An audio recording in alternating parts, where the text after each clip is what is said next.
नमस्कार, जोहार। आप सभी का स्वागत है मेरे यूट्यूब चैनल अभुआ झारखंड जामताड़ा वाले में। मैं हूँ प्रेम पंकज और आप सभी को मैं पीएससी पीटी से संबंधित पेपर 2 का प्रैक्टिस सेट करवा रहा हूँ और आज चलते-चलते हम लोग प्रैक्टिस सेट नंबर 4 में आए हैं। प्रैक्टिस सेट नंबर 3 का 50 क्वेश्चन ही करवाया हूँ, उसको मैं कोशिश करूँगा कि आपको नेक्स्ट दिन जो है उसको पूरा कर दूँ।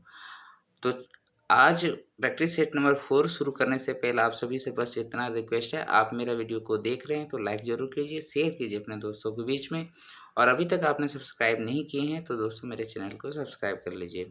तो चलिए आज का पहला क्वेश्चन लेते हैं और देखते हैं कि पूरे 100 क्वेश्चनों में क्या विवरण है। तो बने रहिए और जुड़े रहिए मेरे साथ नेक्स्ट 1 आवर के आसपास, ठीक है? 1 आवर तो लग ही जाएँगे। तो इसको मैं थोड़ा-सा बड़ा कर देता हूँ ताकि आपको देखने में सुविधा हो, ठीक है? Okay, right.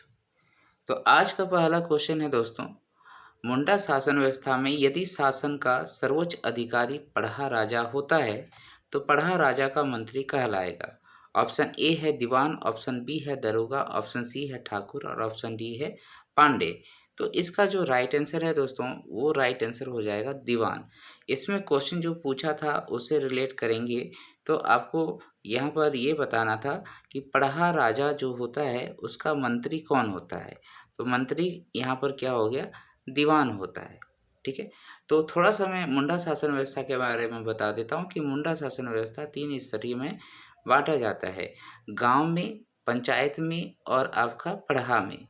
तो ये जो ग्राम का समूह जो होता है, उसमें आपको पता है पंचायत की व्यवस्था की जाती है और पंचायतों से बड़ा जो होता है, वो पढ़ा होता है, जहाँ पर ज़्यादा गाँवों की संख्या होती है। तो जो पढ़ा होता है, इस पढ़ा स्तर पे आपको पढ़ा राजा का व्यवस्था किया जाता है। पढ़ा राजा एक पद है और उसके सहयोगी जो होते हैं, वो दीवान होते हैं, दरोगा होते हैं, ठाकुर होते हैं और पांडे होते हैं। तो आपको पता चला कि दीवान जो है मंत्री होता है और ये दरोगा जो होता है दोस्तों, दरोगा आप सभी को यहाँ नाम से स्पष्ट है, वो रक्षा करने के लिए होता है। ठाकुर जो पद दिया जाता है, वो पढ़ा राजा का सहायक होता है। पढ़ा राजा का सहायक होता है और ये पांडे का चर्चा कर रहे हैं हम लोग।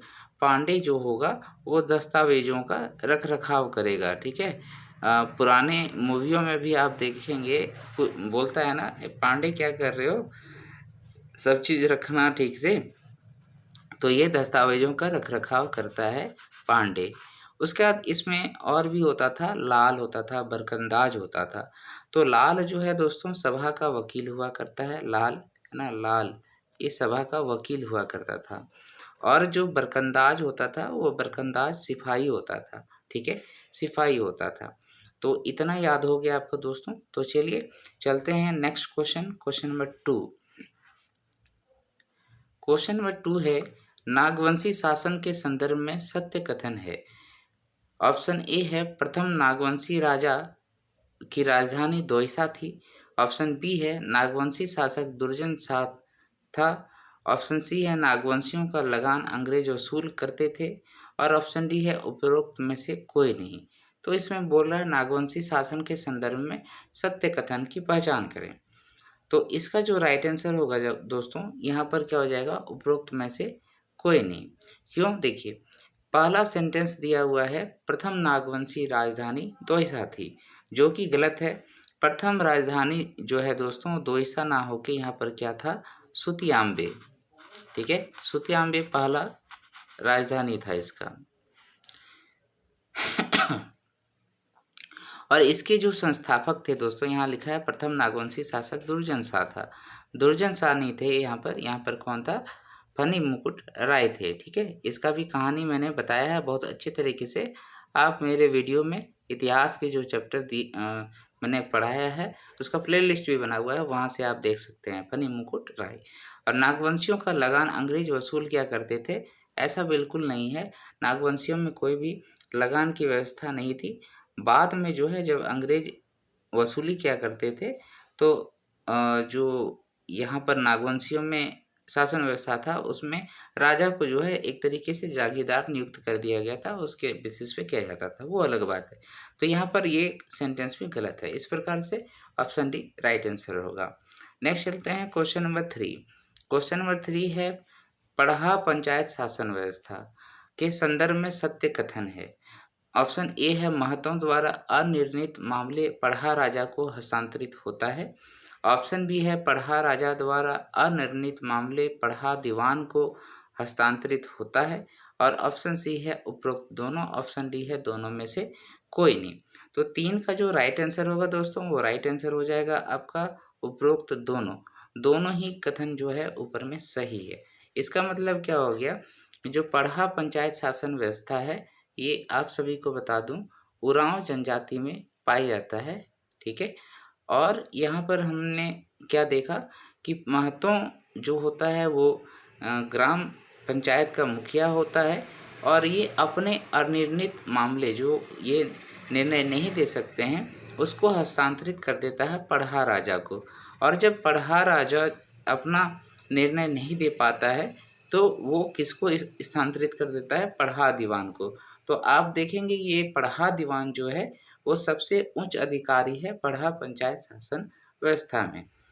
तो चलते हैं नेक्स्ट क्वेश्चन नंबर 4 लेते हैं। क्वेश्चन नंबर 4 कहता है मांझी परगना शासन व्यवस्था पद्धति में किस जनजाति से ग्रहित शासन प्रणाली है।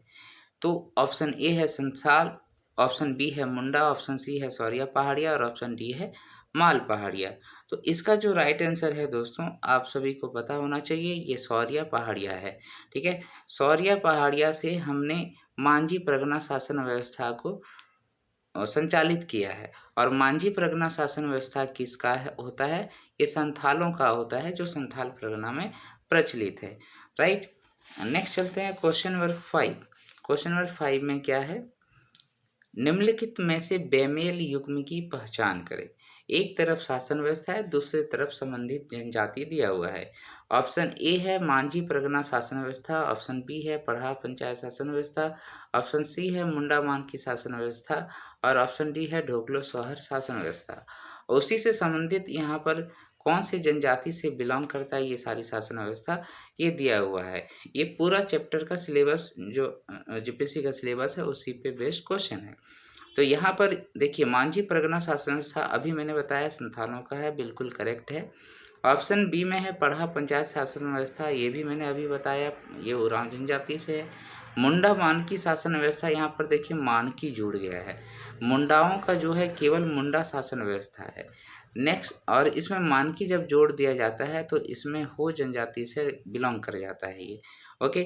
और ढोकलो शहर शासन व्यवस्था ये खड़िया जनजाति से है, ये तीनों सही है।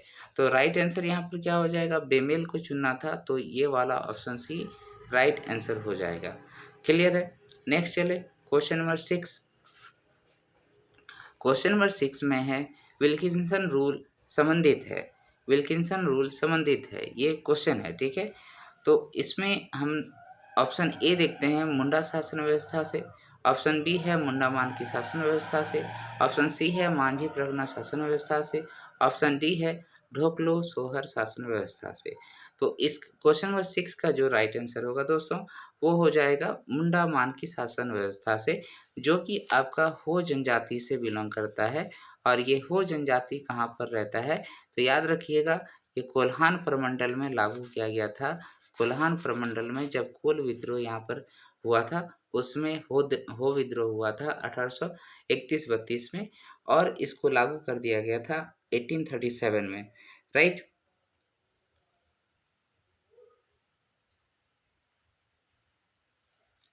तो इसको जब 1837 ईस्वी में लागू किया गया तो उसमें कितने प्रावधानों का वर्णन किया था, उसमें टोटल 32 प्रावधानों का वर्णन किया था। और ये बेसिकली लागू किया था जो जनजाति लोग हैं उसकी ज़मीनों का बचाव के लिए और साथ ही साथ जो बाहर लोग यानी कि दीकू लोग उनके ज़मीनों से कर वसूलते थे उन सब चीज़ों से बचाव के लिए। और साथ ही साथ यानी कि प्रशासन, राजनीतिक और आर्थिक तीनों ही अर्थव्यवस्था तीनों ही व्यवस्थाओं को विल्किंसन रूल अच्छा कर रहा था, बढ़िया बना रहा था। Question number 7। निम्नलिखित में किस जनजाति में कोई विशेष राजनीतिक संगठन स्थापित नहीं है? ऑप्शन ए है लोहार में, महली में, करमाली में, उपरोक्त सभी में। तो विशेष राजनीतिक संगठन स्थापित नहीं है। इसका जो राइट आंसर होगा दोस्तों ये हो जाएगा सभी जन, यहाँ पर जो ऊपर लिखित सभी जनजातियों में, यानी कि लोहार जनजाति में, महाली जनजाति में, करमाली में, इन सभी जनजातियों में किसी प्रकार का विशेष राजनीतिक संगठन स्थापित नहीं किया गया है। क्वेश्चन नंबर 8,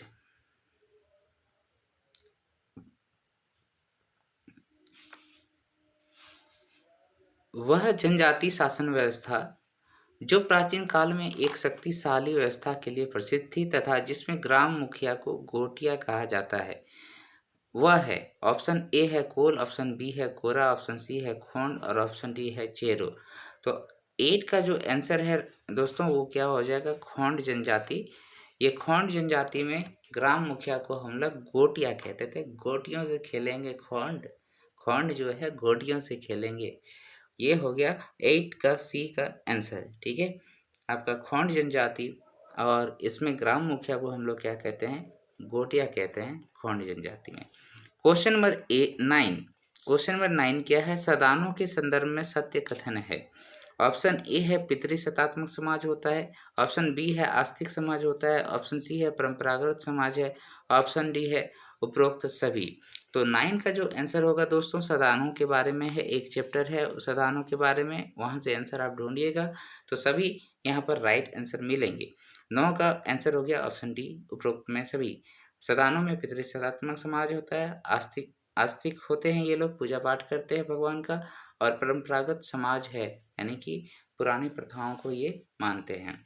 नेक्स्ट चलते हैं क्वेश्चन नंबर 10, खड़िया समाज में कुल कितने गोत्र पाए जाते हैं?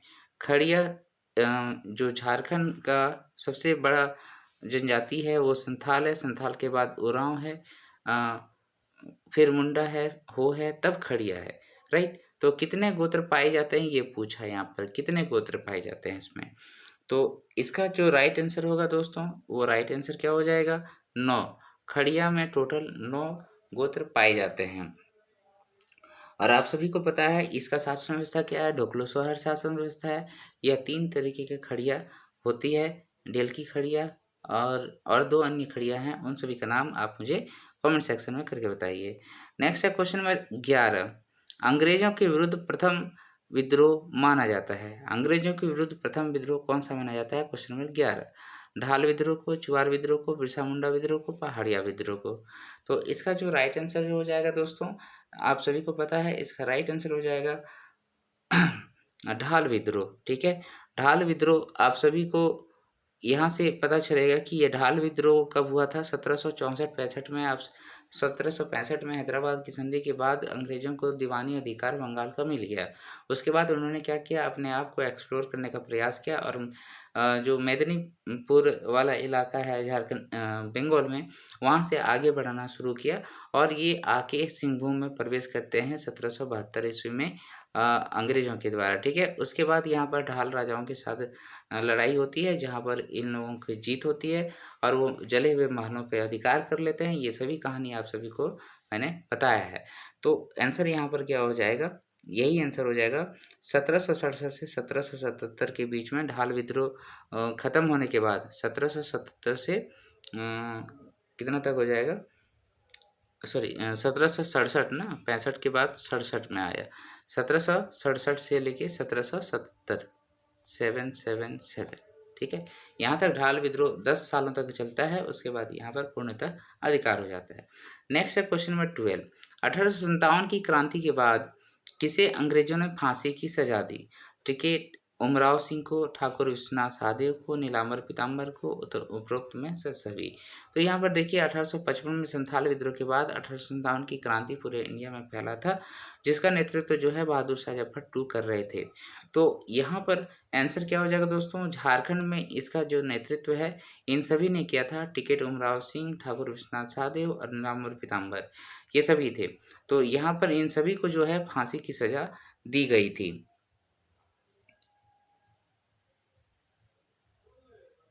ओके, ठीक है। तो ये आंसर हो गया उपरोक्त में से सभी। क्वेश्चन नंबर 13, कौन सा सही सुमेलित है? सही सुमेलित आपको बताना है कौन सा है। एक तरफ नदी दिया हुआ है, एक तरफ उसका उद्गम स्थान दिया है। ब्राह्मणी नदी का उद्गम स्थान दुधवा पहाड़ी दुमका बता रहे हैं। शंख नदी का जो है चैनपुर गुमला बता रहे हैं। सी ऑप्शन है मयूराक्षी नदी का त्रिकुट पहाड़ देवघर बता रहे हैं। और फिर तजना नदी को बता रहे हैं कि पद्मा हजारीबाग से निकलता है।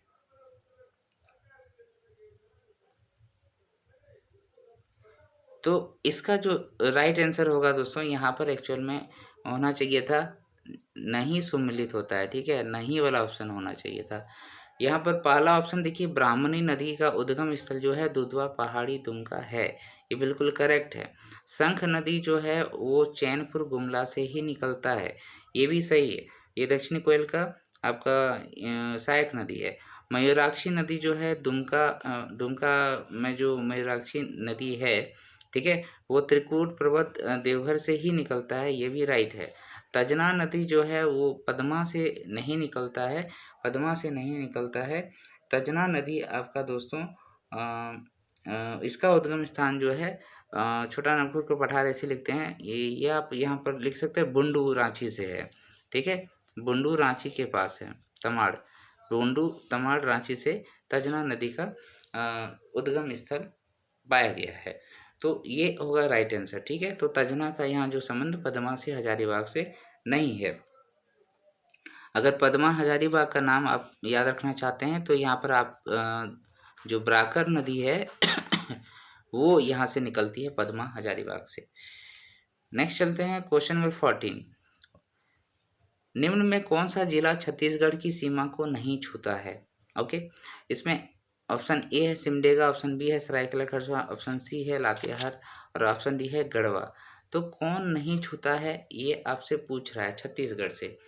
तो देखिए यहाँ पर जो राइट आंसर होगा दोस्तों, अगर आप झारखंड का मानचित्र सही तरीके से देखे हैं, ओके, तो आपको पता चलेगा कि छत्तीसगढ़ जो है पश्चिम में है, ठीक है, इस ओर छत्तीसगढ़ है और इस ओर जो है यहाँ पर सिमडेगा मिल जाएगा आपको, लातेहार यहाँ मिल जाएगा और गढ़वा सबसे ऊपर में मिल जाएगा। तो ये तीनों जिला है जो है आपको छत्तीसगढ़ से सटा हुआ मिलेगा। लेकिन सरायकेला खरसावां जो है दोस्तों वो यहाँ पर है आपका पश्चिमी सिंहभूम और पूर्वी सिंहभूम के बीच में। तो ये जो है सरायकेला खरसावां ये छत्तीसगढ़ को नहीं छूता है। नेक्स्ट चलते हैं क्वेश्चन नंबर 15, निम्न पर विचार करें। एक तरफ मंदिर दिया है, दूसरी तरफ स्थान दिया हुआ है, ओके। भद्रकाली मंदिर कहाँ पर है? बासुकीनाथ मंदिर कहाँ पर है? महामाया मंदिर कहाँ पर है? अमरेश्वर मंदिर कहाँ पर है? ये तो आपको इधर मिलान करना है। तो और सही अच्छा इसमें पूछ रहा है सही विकल्प चुने, इसमें कौन सा सही विकल्प है? क्या भद्रकाली मंदिर चतरा में है? बासुकीनाथ मंदिर दुमका में है? महामाया मंदिर खूंटी में है? अमरेश्वर धाम मंदिर जिसको अंगराबारी मंदिर कहते हैं ये गुमला में है। तो यहाँ मुझे जो दिख रहा है दोस्तों उसमें मुझे ये दिख रहा है कि आपका 2 मंदिर, भद्रकाली मंदिर जो कि आपका चतरा में है, ये सही दिया हुआ है, ठीक है। भद्रकाली मंदिर चतरा में है, दूसरा है बासुकीनाथ मंदिर जो है वो दुमका में है, ये दोनों सही है। अब आते हैं महामाया मंदिर। तो ये महामाया मंदिर यहाँ पर लिखा हुआ है खुट्टी, लेकिन ये नहीं, महामाया मंदिर हापामुनी में है ना, हापामुनी। और ये हापामुनी कहाँ पर है दोस्तों? हापामुनी आपका गुमला में है, राइट, गुमला में है। उसके बाद चलते हैं अमरेश्वर मंदिर। तो अमरेश्वर मंदिर ये कहाँ पर है?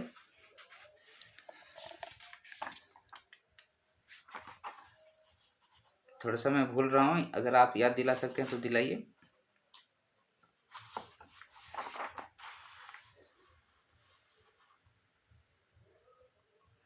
ओके, ये अमरेश्वर मंदिर जो है दोस्तों वो आपका खूंटी में है, ये इधर से दिया हुआ है।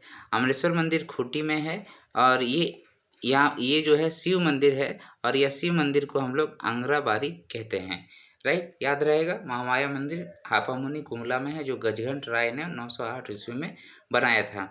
तो इसका जो राइट आंसर हो जाएगा 1 और 2 सही है। नेक्स्ट चलते हैं क्वेश्चन नंबर 16।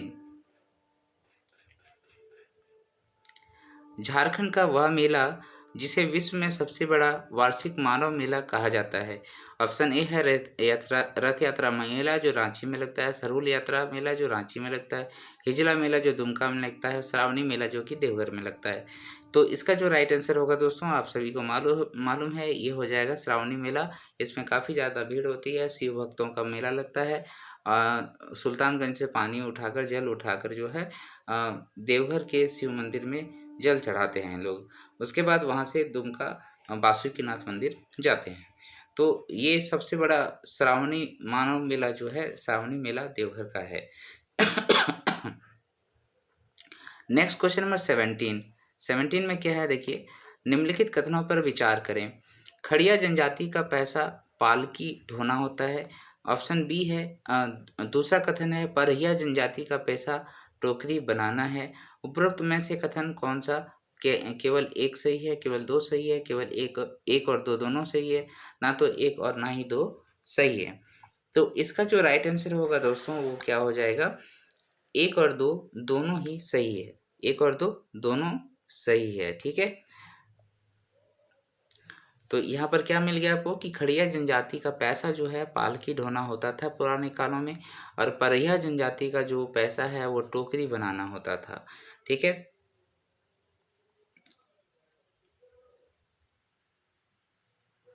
क्वेश्चन नंबर 18 क्या कहता है दोस्तों, जनजातियों में प्रचलित वधु मूल्य को क्या कहते हैं। ऑप्शन ए है डाली, ऑप्शन बी है डाली टका, ऑप्शन सी है डाली कटारी, और ऑप्शन डी है उपरोक्त में से सभी।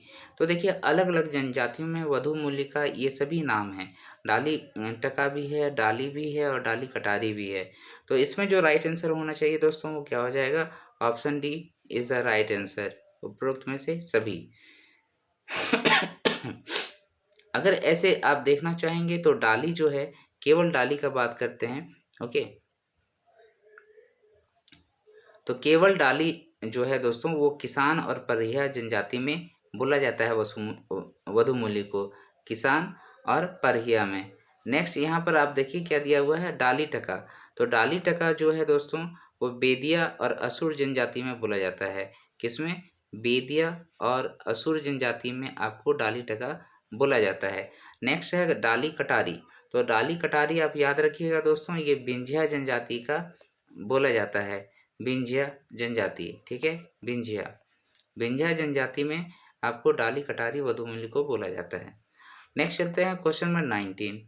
झारखंड की वर्तमान विधानसभा में कितनी महिला विधायकों का निर्वाचन हुआ है। तो ये उस टाइम का बात कर रहा है, 2019 का बात कर रहा है ये। तो 2019 में जो है आपका जो आंसर था दोस्तों वो 10 महिलाओं को चुना गया था। इस बार बढ़ गया है संख्या, शायद इस बार 15 है 2024 का अगर आप बात करेंगे तो। नेक्स्ट चलते हैं क्वेश्चन नंबर देखते हैं 20। क्वेश्चन नंबर 20 में क्या है, असुर जनजाति के युवा गिरी का नाम क्या है। घोटुल, गीतियोड़ा, कोड़वा और घुमकुरिया। याद रखिएगा ये युवा गिरी वाला जो क्वेश्चन है वेरी वेरी इंपॉर्टेंट होता है, इसको आप जरूर से जरूर याद कीजिएगा। राइट, तो यहाँ का जो आंसर हो जाएगा दोस्तों वो क्या हो जाएगा, असुर जनजाति में हम लोग गीती ओड़ा के नाम से युवा गिरी को जानते हैं। गीती ओड़ा के नाम से हम लोग युवागिरी को जानते हैं। ठीक है, इसके अलावा देखिए गीती ओड़ा जो है, गीती ओड़ा में मुंडा का जो होता है वो भी यही नाम से जानते हैं हम लोग, गीती ओड़ा। राइट, और कोरा जनजाति भी जो है दोस्तों वो गीती ओड़ा भी कहते हैं। कोरा जनजाति भी गीती ओड़ा ही कहते हैं। मुंडा, कोरा और असुर गीती ओड़ा कहते हैं। यहाँ पर अन्य को आप अगर जानेंगे तो घूमकुरिया आपका ओरांव में मिल जाएगा दोस्तों। उसके बाद घोटुल जो है आपको संथालों में मिल जाएगा, अगर मैं गलत नहीं हूँ तो संथालों में मिल जाएगा। और कोड़वा मुझे थोड़ा सा याद नहीं आ रहा है, ये मुंडा जनजाति का है शायद। ठीक है, मुंडा में कोड़वा बोला जाता है। थोड़ा सा अगर गलत होऊंगा तो कमेंट सेक्शन में बताइएगा। नेक्स्ट चलते हैं क्वेश्चन नंबर 21। 21 क्या कहता है दोस्तों देखिए, कि औंधी पारंपरिक लोकगीत संबंधित है। ऑप्शन ए जन्म से संबंधित है, ऑप्शन बी विवाह से संबंधित है, ऑप्शन सी त्योहार से संबंधित है, ऑप्शन डी फसल बोने से संबंधित है। तो मेरे ख्याल में इसका जो राइट आंसर होगा दोस्तों वो क्या हो जाएगा, औंधी एक विवाह गीत होता है। औंधी क्या होता है, एक विवाह गीत होता है। नेक्स्ट चलते हैं क्वेश्चन नंबर 22। ग्राम देवस्थानों पर ग्राम देवी की स्तुति पर गाया जाने वाला लोकगीत है, क्या है? ग्राम इस देवस्थानों पे, याद रखिएगा देवस्थानों में बोल रहा है, जहाँ भगवान की पूजा करते हैं उसको बोल रहे हैं। और ग्राम देवी का जो स्तुति करते हैं तो कौन सा गीत गाया जाता है, औंधी, झंझायन, डैड़ धारा, उपरोक्त में से सभी। तो ये क्वेश्चन बहुत इंपॉर्टेंट है दोस्तों। इसका जो राइट आंसर है वो हो जाएगा आपका डैड़ धारा, option C is the right answer. ग्राम देवस्थानों में जो है डैड़ धारा गीत गाया जाता है, स्तुति किया जाता है। औंधी आपने देखा अभी विवाह से संबंधित गीत है। और झंझायन याद रखिएगा, बच्चे जब जन्म लेते हैं तो उनसे संबंधित गीत को हम लोग झंझायन गीत कहते हैं। नेक्स्ट चलते हैं क्वेश्चन नंबर 23। आदिवासी जनजाति में बांस के तने से बने बांसफूल को मुख्यतः खाने योग्य बनाया जाता है। समझ में आया क्या बोल रहे हैं? जो बांस होता है ना उसके तने से बने बांसफूल को मुख्यतः खाने योग्य बनाया जाता है। ऑप्शन ए है तोड़ने के बाद तुरंत बाद कच्चा ही खाते हैं, तोड़ने के बाद पानी में भिगोकर खाते हैं, तोड़ने के बाद एक सलाद बनाकर खाते हैं, तोड़ने के बाद पूर्णतः सूखा कर खाते हैं। तो इसका जो राइट आंसर है दोस्तों वो आपका पूर्णतः सुखा कर खाने वाला चीज़ है ये, ठीक है। तो एक विशेष प्रकार का बांस होता है जिसको हम लोग कहते हैं नवकोपल, क्या बोलते हैं, नवकोपल। ओके, तो यानी कि नया जो बांस आता है उसको, तो उसको तोड़ते हैं, फिर पानी में भिगोते हैं, फिर सब्जी बनाकर उसको जो है खाते हैं, ठीक है। अलग अलग लोग अलग अलग तरीके से खाते रहते हैं। ये है क्वेश्चन नंबर 24। देखिए क्या है, निम्नलिखित में असत्य कथन की पहचान करें। ऑप्शन ए है खोटा भाषा एक सदानी भाषा है, ऑप्शन बी में कहता है खोटा खरोष्टी लिपि से संबंधित है, ऑप्शन सी है खोटा साहित्य में राजा रानी की किंवदंती कहानियां पाई जाती है, और ऑप्शन डी है उपरोक्त में से कोई नहीं। तो इसका जो राइट आंसर होगा दोस्तों ये सभी कथन यहाँ पर जो है वो सही है, ठीक है। सभी कथन यहाँ पर सही है। तो असत्य कथन का पहचान करने बोला था, तो इसमें से कोई नहीं, तो यानी कि ऑप्शन डी राइट हो जाएगा। खोटा भाषा एक सदानी भाषा है, बिल्कुल सही है। खोटा खरोष्टी लिपि से संबंधित है, ये भी सही है। खोटा साहित्य में राजा रानी की किंवदंतियाँ कहानियाँ पाई जाती है, ये भी सही है, क्योंकि खोटा साहित्य अपने आप में एक व्यापक साहित्य है ना। इसमें बहुत सारे जैसे श्रीनिवास पानूरी जी साहब का नाम आपने सुना है, वीएन ओहदार सर का नाम भी आपने सुना होगा। तो देखिए दोस्तों चलते चलते हम लोग 24 क्वेश्चन तक आ गए हैं। तो आप अभी तक मेरा वीडियो को देख रहे हैं तो लाइक तो एक बनता है। आप सभी देखते जरूर हैं बट लाइक नहीं करते हैं। मैं तो कहता हूं कि आप यूट्यूब में जो भी फ्री में वीडियो देखते हैं उसको एक बार लाइक जरूर कर दीजिए दोस्तों, चाहे जिस किसी का भी देख रहे हैं। नेक्स्ट चलते हैं क्वेश्चन नंबर 25। मालतो भाषा का प्रयोग करती है, एक केवल गौंड जनजाति, ऑप्शन बी है केवल सौरिया पहाड़िया, ऑप्शन सी है सौरिया व माल पहाड़िया, ऑप्शन डी है गौंड सौरिया व माल पहाड़िया। तो इसका जो राइट आंसर होगा दोस्तों वो हो जाएगा आपका गौंड सौरिया व माल पहाड़िया। ये तीनों ही मालतो भाषा का प्रयोग करते हैं। गौंड सौरिया व माल पहाड़िया मालतो भाषा का प्रयोग करते हैं। नेक्स्ट क्वेश्चन में 26 में है दीपा व बेवार क्या है। ये आभूषणों का नाम है, ऑप्शन ए, ऑप्शन बी में है त्योहारों के नाम का है, ऑप्शन सी है क्षेत्रीय कृषि का नाम है, ऑप्शन डी है पारंपरिक पकवानों का नाम है। तो 26 का राइट आंसर क्या हो जाएगा दोस्तों, ये एक्चुअल में एक क्षेत्रीय कृषि का नाम है, ठीक है। क्षेत्रीय कृषि का नाम है, वह क्या नाम है, दीपा व बेवार। तो याद रखिएगा ये कृषि करने का एक प्रकार है दीपा व बेवार। और ये कौन सा जनजाति में होता है दोस्तों, ये बहुत इंपॉर्टेंट क्वेश्चन है, मेरे ख्याल में तो ये इंपॉर्टेंट क्वेश्चन है। दीपा और बेवार जो है वो गौंड जनजाति, ठीक है। गौंड जनजाति में आप सभी पढ़े होंगे झूम की कृषि अलग अलग भारत अलग अलग क्षेत्रों में भारत के अलग अलग नामों से जाना जाता है। और यहाँ पर जो गौंड जनजाति कृषि करती है वो एक्चुअल में झूम कृषि का प्रकार है जो दीपा व बेवार कहलाता है, जो दीपा व बेवार कहलाता है गौंड जनजाति में। नेक्स्ट चलते हैं क्वेश्चन नंबर 27। मैं बोरी साइला किसकी रचना है? बहुत फेमस रचना है ये। मैं बोरी बोरी शाइला। तो इसमें है option A Dayamani Barla, option B है महुआ मांझी, ऑप्शन सी है अनुज लुगुन और ऑप्शन डी है नीलोत्पल मृणाल। ये सभी जो है झारखंड के बहुचर्चित लेखकों में से एक है।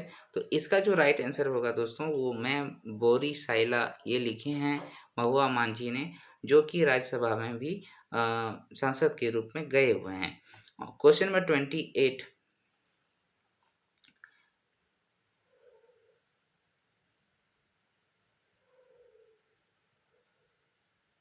ठीक है, क्वेश्चन नंबर 28। झारखंड का पारंपरिक आदिवासी वाद्य यंत्र मांदर है। घन वाद्य है, तंतु वाद्य है, औनद वाद्य है, उपरोक्त में से कोई नहीं। तो इसका जो राइट आंसर होगा दोस्तों ये क्या हो जाएगा? ये जो है मांदर, मांदर यानी कि एक प्रकार का ढोल समझिए। तो वो क्या होता है? अवनद्य वाद्य होता है ना, अवनद्य वाद्य होता है, तंतु वाद्य नहीं है, अवनद वाद्य है ये। ठीक है, अवनद्य वाद्य मांदर है। और मांदर जो है इसी का नाम तुमदक भी होता है। इसको हम लोग क्या कहते हैं? तुमदक भी कहते हैं, जो कि झारखंड के जनजातियों का प्रमुख वाद्य यंत्र है। नेक्स्ट चलते हैं क्वेश्चन नंबर 29। निम्नलिखित में कौन द्रविड़ियन भाषा से संबंधित है? ऑप्शन ए है हो, ऑप्शन बी है मुंडा, ऑप्शन सी है कुडुक, ऑप्शन डी है संथाली। तो द्रविड़ियन भाषा यहाँ पर याद रखिएगा दोस्तों, आंसर हो जाएगा कुडुक। ठीक है, इसका आंसर हो जाएगा कुडुक। अब कैसे होगा मैं बताता हूँ। ये जो द्रविड़ियन भाषा समूह से संबंधित भाषा है वो आपका उरांव जनजाति की भाषा है। और उरांव जनजाति अपने आप को क्या कहते हैं? कुडुक कहते हैं, और उनकी भाषा को भी हम लोग कुडुक कहते हैं। ठीक है, नेक्स्ट चलते हैं क्वेश्चन नंबर 30। मुंडा विद्रोह को बांग्ला भाषा में उल्लिखित करने वाली रचना अरण्य अधिकार का रचनाकार कौन है? ऑप्शन ए है महाश्वेता देवी, ऑप्शन बी है विक्टर दास, ऑप्शन सी है गणेश देवस्कर, ऑप्शन डी है सी भास्कर। इसका जो राइट आंसर है दोस्तों आप सभी को पता है अरण्य अधिकार, जो कि मुंडा विद्रोह से बिलोंग करती पुस्तक है। और ये हमारे महाश्वेता देवी ने लिखी हैं, महाश्वेता देवी ने लिखी हैं। ठीक है, नेक्स्ट चलते हैं क्वेश्चन नंबर 31। निम्नलिखित में कौन से विश्वविद्यालय झारखंड स्थापना के बाद स्थापित हुए हैं? ऑप्शन ए दिया हुआ है सिद्धू कानू विश्वविद्यालय, ऑप्शन बी है विनोबा भावे विश्वविद्यालय, ऑप्शन सी है नीलांबर पीताम्बर, ऑप्शन डी है उपरोक्त सभी। तो इसमें अगर आप देखेंगे झारखंड स्थापना, तो झारखंड स्थापना दिवस कब है? 15 नवंबर 2000 है। तो आपको इसके बाद का तिथि का देखना है। सिद्धू कानू मुर्मू यूनिवर्सिटी अगर देखेंगे तो 1996 में ही बन गया था ये। ठीक है, भागलपुर यूनिवर्सिटी से अलग होकर। दूसरा विनोबा भावे विश्वविद्यालय और नीलांबर पीताम्बर विश्वविद्यालय। तो ये तो ठीक है, नीलांबर पीताम्बर 2009 में बना था, ये याद है मुझे। विनोबा भावे विश्वविद्यालय भी पुराना ही है। थोड़ा सा मैं इसका डेट देख लूँ तो बताऊँ आपको।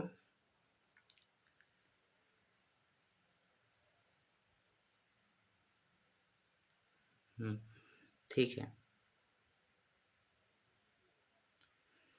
इसका इसमें देखिए ये 1996 लिखे हैं, 1992 लिखिएगा और इसको भी 1992 लिखिएगा। ठीक है, दोनों ही 1992 में बन गया था। तो आपको कौन सा मिला? झारखंड स्थापना के बाद 2009 में मिला नीलांबर पीताम्बर विश्वविद्यालय। इसके साथ और एक बना था कोल्हान विश्वविद्यालय, ये भी 2009 में ही बना था। ठीक है, नेक्स्ट चलते हैं क्वेश्चन नंबर 32। प्रख्यात सैनिक स्कूल निम्न में से झारखंड के किस स्थान पर स्थित है? सैनिक स्कूल का बात कर रहा है। जमशेदपुर पूर्वी सिंहभूम में है, तिलैया कोडरमा में है, नेतरहाट लातेहार में, सिंदरी धनबाद में। इसका जो राइट आंसर होगा दोस्तों आप सभी को पता है तिलैया कोडरमा में है। और अभी एक नया जो सैनिक स्कूल खोला जा रहा है वो शायद गोड्डा में खोला जा रहा है। ठीक है, याद रखिएगा। नेक्स्ट चलते हैं question number 33। Doctor Shyama Prasad Mukherjee विश्वविद्यालय रांची की स्थापना किस वर्ष हुई थी? ठीक है, तो डॉक्टर श्यामा प्रसाद मुखर्जी विश्वविद्यालय की स्थापना ये आंसर हो जाएगा क्या दोस्तों? ये हो जाएगा आंसर 2017 में। 2017 में डॉक्टर श्यामा प्रसाद मुखर्जी विश्वविद्यालय की स्थापना हुआ था। एक्चुअल में पहले इसका नाम जो था वो आप सभी को पता है, बहुत अच्छे से पता है, रांची कॉलेज था। ठीक है, क्या नाम था? रांची कॉलेज। और इसी कॉलेज का नामकरण बाद में यूनिवर्सिटी के रूप में कर दिया गया और डॉक्टर श्यामा प्रसाद मुखर्जी विश्वविद्यालय कर दिया गया। लेकिन आप अभी बताइएगा करंट अफेयर्स के तौर पे इसका नाम फिर से चेंज हुआ है और झारखंड के एक अन्य जनजाति जो बहुत चर्चित पर्सन है उसके नाम पे है। तो इसका नाम क्या चेंज हुआ है ये आप कमेंट सेक्शन में करके बताइए। नेक्स्ट चलते हैं क्वेश्चन नंबर 34। क्वेश्चन नंबर 34 में क्या है दोस्तों, कौन सही सम्मिलित नहीं है। स्टेडियम का नाम दिया है, जिला दिया हुआ है। इंडोर स्टेडियम दुमका में है, शताब्दी स्टेडियम रांची में है, डिगवाडी स्टेडियम धनबाद में है, अल्बर्ट एक्का स्टेडियम सिमडेगा में है। तो इसमें कौन सा सही नहीं है ये बताना था आपको।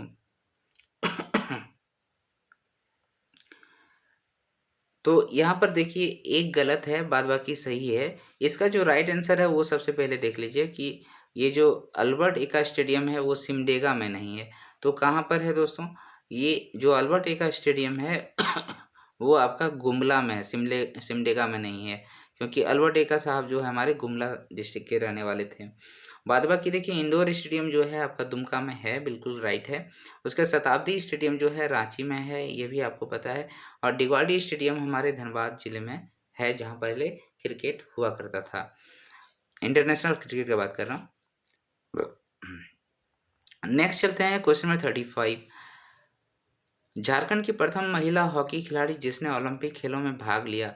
देखिए प्रथम महिला हॉकी खिलाड़ी का नाम पूछ रहा है जो ओलंपिक में भाग लिए हैं। एक इंटरनेशनल खिलाड़ी है और एक ओलंपिक खिलाड़ी है, दोनों में प्रथम याद रखिएगा।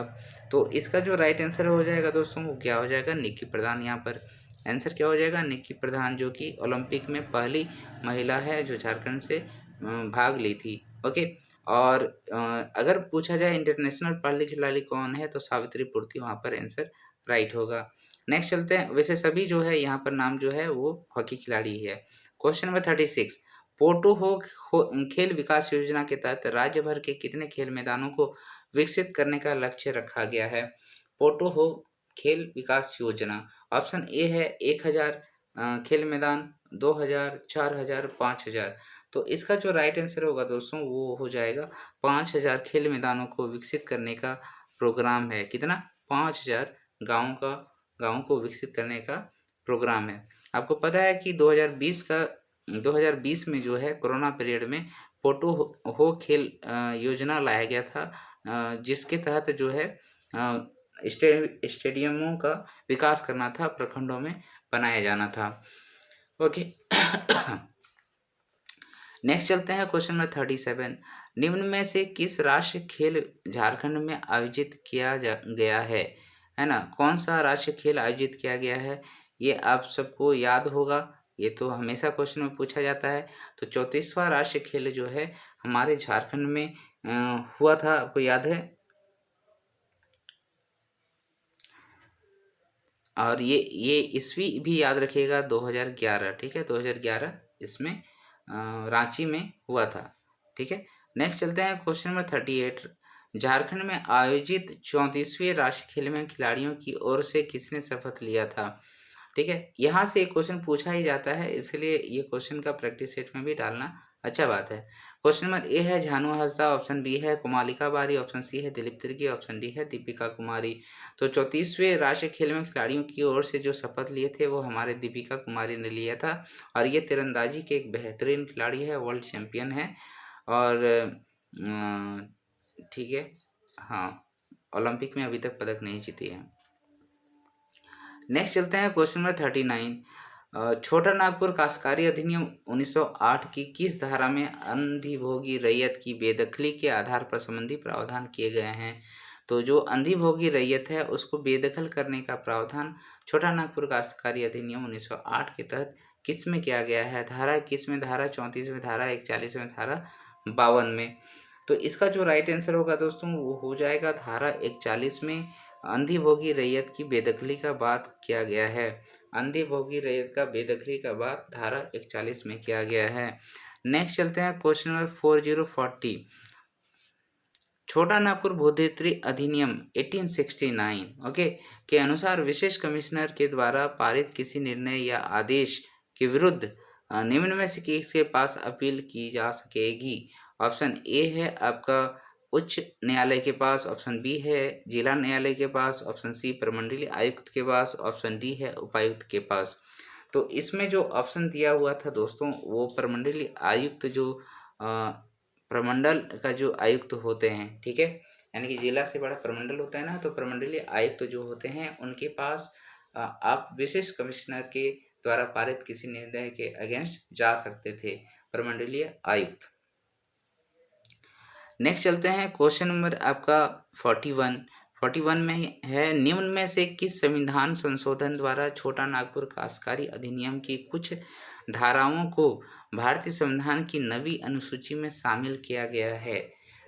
समझ में आया बात? छोटा नागपुर काश्तकारी अधिनियम जो 1908 में लागू हुआ था, उसके कुछ धाराओं को भारतीय संविधान की नवी अनुसूची में शामिल किया गया है, मतलब पंचायती राज व्यवस्था में भी लागू किया गया है। ये आपको बताना है, आंसर क्या होगा? 42वें संविधान संशोधन, 44वें, 52वें और 66वें संविधान संशोधन। तो इसका जो राइट आंसर होगा दोस्तों वो हो जाएगा आपका 66 कॉन्स्टिट्यूशन अमेंडमेंट एक्ट में नवी अनुसूची में शामिल किया गया है।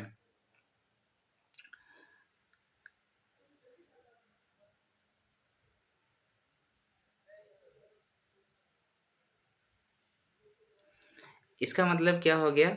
इसका मतलब ये हो गया कि यहाँ पर नवी अनुसूची में जैसे शामिल कर दिया गया, तो इसमें आपका न्यायपालिका जो है हस्तक्षेप नहीं करेगी तथा संसद को ही इस पे संशोधन करने का अधिकार होगा, क्योंकि संविधान का भाग हो गया, तो संसद उसमें जो है संशोधन कर सकता है, न्यायपालिका खुद से नहीं कर पाएगी। क्वेश्चन नंबर 42, छोटा नागपुर काश्तकारी अधिनियम 1908 की धारा 10 में लगान में वृद्धि का प्रावधान किया गया है। तो लगान में वृद्धि जो किया जाएगा उसका धारा आपको बताना है, धारा 200, धारा 143, धारा 100 और धारा 243। तो इसमें जो राइट आंसर होगा दोस्तों वो हो जाएगा धारा 243 में हमारा जो लगान वृद्धि है उसमें बात कही गई है, धारा 243 में 243 में, ठीक है, याद रहेगा। दो ठो धारा यहाँ पर याद रखना था आपका, धारा 41 था एक, और धारा अभी आपने याद किया 243, ठीक है। नेक्स्ट चलते हैं क्वेश्चन नंबर 42।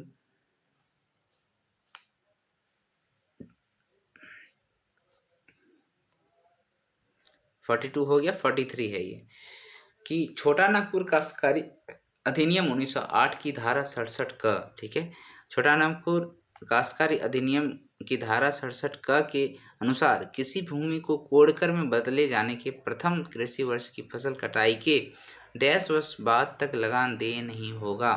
यानी कि आपने कोड़कर भूमि बना लिया और फिर उसमें जो है फसल की कटाई भी आपने कर लिया, लेकिन कितने वर्ष बाद तक आपको लगान दे नहीं होगा, कब तक आप लगान नहीं दीजिएगा उसके बाद लगान देना पड़ेगा। ये 67 क में जो उल्लिखित है उसके बारे में पूछ रहा है। 2 वर्ष, 4 वर्ष, 7 वर्ष और 10 वर्ष।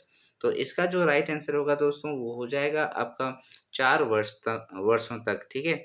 4 वर्ष के बाद तक लगान दे नहीं होगा, जो धारा 67 के अनुसार अगर आपने किसी भूमि को कोड़कर में बदला है तो, ठीक है। 4 वर्ष याद रखिएगा, 4 वर्ष है।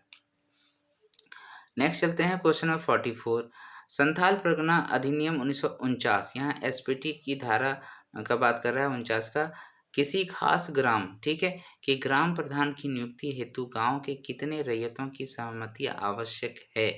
ओके, कोई गांव का प्रधान नियुक्त होगा उसके लिए वोट का बात कर रहा है, कितना होगा, 1/4, 1/3, 2/3 और 50%। तो इसका जो राइट आंसर है दोस्तों आप सभी को मालूम है, इसमें जो बहुमत है वो 2/3 का होना चाहिए, ठीक है, 2/3 बहुमत होना चाहिए, नहीं 75% के आसपास बहुमत होना चाहिए, नहीं तो वो फिर ग्राम प्रधान नियुक्त नहीं हो पाएंगे। ये खास ग्राम का बात कर रहा है। ये खास ग्राम क्या होता था? ये खास ग्राम वैसे ग्राम होते थे जहाँ पर मुखिया नहीं मौजूद है अभी, ठीक है, किसी कारणवश। नेक्स्ट चलते हैं क्वेश्चन नंबर 45, संथाल परगना काश्तकारी अधिनियम 1949 की किस धारा के तहत रैयती भूमि का विनियम किया जा सकता है, मतलब उसको एक्सचेंज किया जा सकता है, ठीक है। धारा 18 दिया है, धारा 20 दिया है, धारा 21 दिया है और धारा 22 दिया है। तो इसका जो राइट आंसर होगा दोस्तों वो हो जाएगा 45 का बी, धारा 20 के अंतर्गत, है ना, धारा 20 दिया है ना, हाँ ठीक है। धारा 20 के अंतर्गत संथाल परगना काश्तकारी अधिनियम 1949 की धारा के तहत रेती भूमि का विनियम किया जा सकता है। धारा 20 ये एसपीटी का बात कर रहे हैं अभी। लोग कंफ्यूज हो जाते हैं एक साथ जब एसपीटी और सीएनटी पढ़ते हैं तो।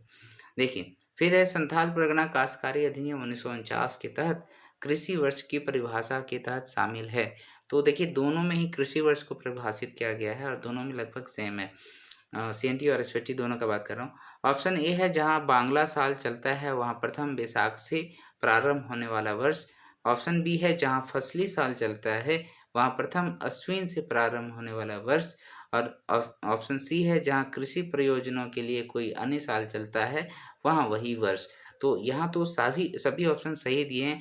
अगर बंगला साल चलता है तो वैशाख माह से शुरू होता है कृषि वर्ष।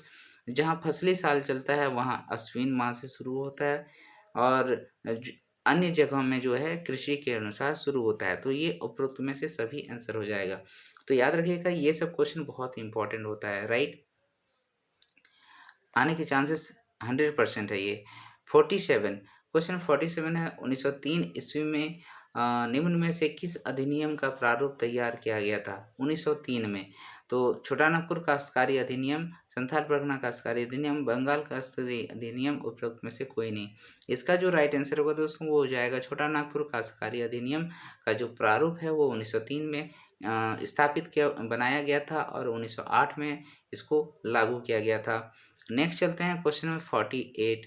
क्वेश्चन नंबर 48 है झारखंड राज्य स्टार्टअप नीति 2016 के अंतर्गत किस वर्ष तक राज्य को स्टार्टअप क्षेत्र में अग्रणी बनाने का लक्ष्य रखा गया है। ये क्वेश्चन अभी भी इम्पोर्टेंट हो सकता है, ठीक है। झारखंड राज्य स्टार्टअप नीति 2016 का बात कर रहा है। तो इसका जो राइट आंसर होगा दोस्तों वो क्या हो जाएगा 2021 हो जाएगा, ठीक है। 2021 तक लक्ष्य रखा गया था, ठीक है। स्टार्टअप क्षेत्र में अग्रणी बनाने का लक्ष्य 2021 रखा गया था। नेक्स्ट चलते हैं क्वेश्चन नंबर 49। झारखंड के किस पहाड़ी का रावण का हेलीपैड भी कहा जाता है। किस पहाड़ी को रावण का हेलीपैड भी कहा जाता है। सारंडा पहाड़ी, त्रिकुट पहाड़ी, कोल्हा पहाड़ी और पार्श्वनाथ पहाड़ी। तो याद रखिएगा यहाँ पर एक घटना भी घटी थी। वो जो ऊपर में चलता है ना उसको रोपवे बोलते हैं ना। तो वहाँ बहुत सारे लोग फंस गए थे। तो उससे रिलेट कीजिएगा। वहाँ पर यानी कि रावण ने बहुत सारे लोगों को मारा था तो वहाँ पर भी एक फैमिली फंस गई थी। तो ये हो गया त्रिकुट पहाड़ी। रावण का हेलीपैड कहलाता है त्रिकुट की पहाड़ी। तो क्वेश्चन नंबर 49 तक आपने कर लिया है दोस्तों। अभी भी मैं आप लोगों से रिक्वेस्ट करता हूँ कि मेरा चैनल को अभी तक आपने सब्सक्राइब नहीं किया तो ज़रूर कर लीजिए। ओके, आपको बहुत फ़ायदा होने वाला है आगे आने वाले दिनों में। क्वेश्चन नंबर 50 झारखंड में सर्वाधिक ग्रेफाइट कहाँ पाया जाता है। ग्रेफाइट ये देखिए आर्थिक अर्थव्यवस्था से क्वेश्चन है। ग्रेफाइट पलामू प्रमंडल में पाया जाएगा, उत्तरी छोटानागपुर में, दक्षिणी छोटानागपुर, संथाल परगना में। इसका जो राइट आंसर होना चाहिए दोस्तों मेरे ख्याल में तो ये आपका पलामू प्रमंडल होना चाहिए आंसर, ठीक है। पलामू प्रमंडल जिधर विंध्य पर्वत का थोड़ा बहुत भाग है उधर ही पाया जाएगा ग्रेफाइट। तो ये पलामू प्रमंडल ही होगा, ठीक है। नेक्स्ट चलते हैं क्वेश्चन नंबर 51। क्वेश्चन नंबर 51 क्या कहता है।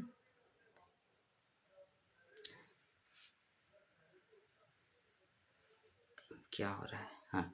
नवीनतम आंकड़ों के अनुसार लाह के उत्पादन में झारखंड का कौन सा जिला प्रथम स्थान पर है। लाह का उत्पादन बोल रहा है। खूंटी हो गया, गढ़वा हो गया, पलामू हो गया, लातेहार हो गया। लाह का उत्पादन में दोस्तों अगर आप देखेंगे तो पहला स्थान जो रखा है वो खूंटी डिस्ट्रिक्ट रखता है, ठीक है। याद रखिएगा लाह का अनुसंधान केंद्र भी बनाया गया है जो कि रांची में है। और लाह को खेती का उपाधि भी दिया गया, सॉरी खेती का क्या कहते हैं सरकार ने इसको खेती भी कहा है, मतलब कृषि का भी नाम दे दिया है, राइट। नेक्स्ट चलते हैं क्वेश्चन नंबर 52। निम्नलिखित में कौन सी झारखंड की पूर्ववर्ती नदी नहीं है। पूर्ववर्ती नदी का बात कर रहे हैं।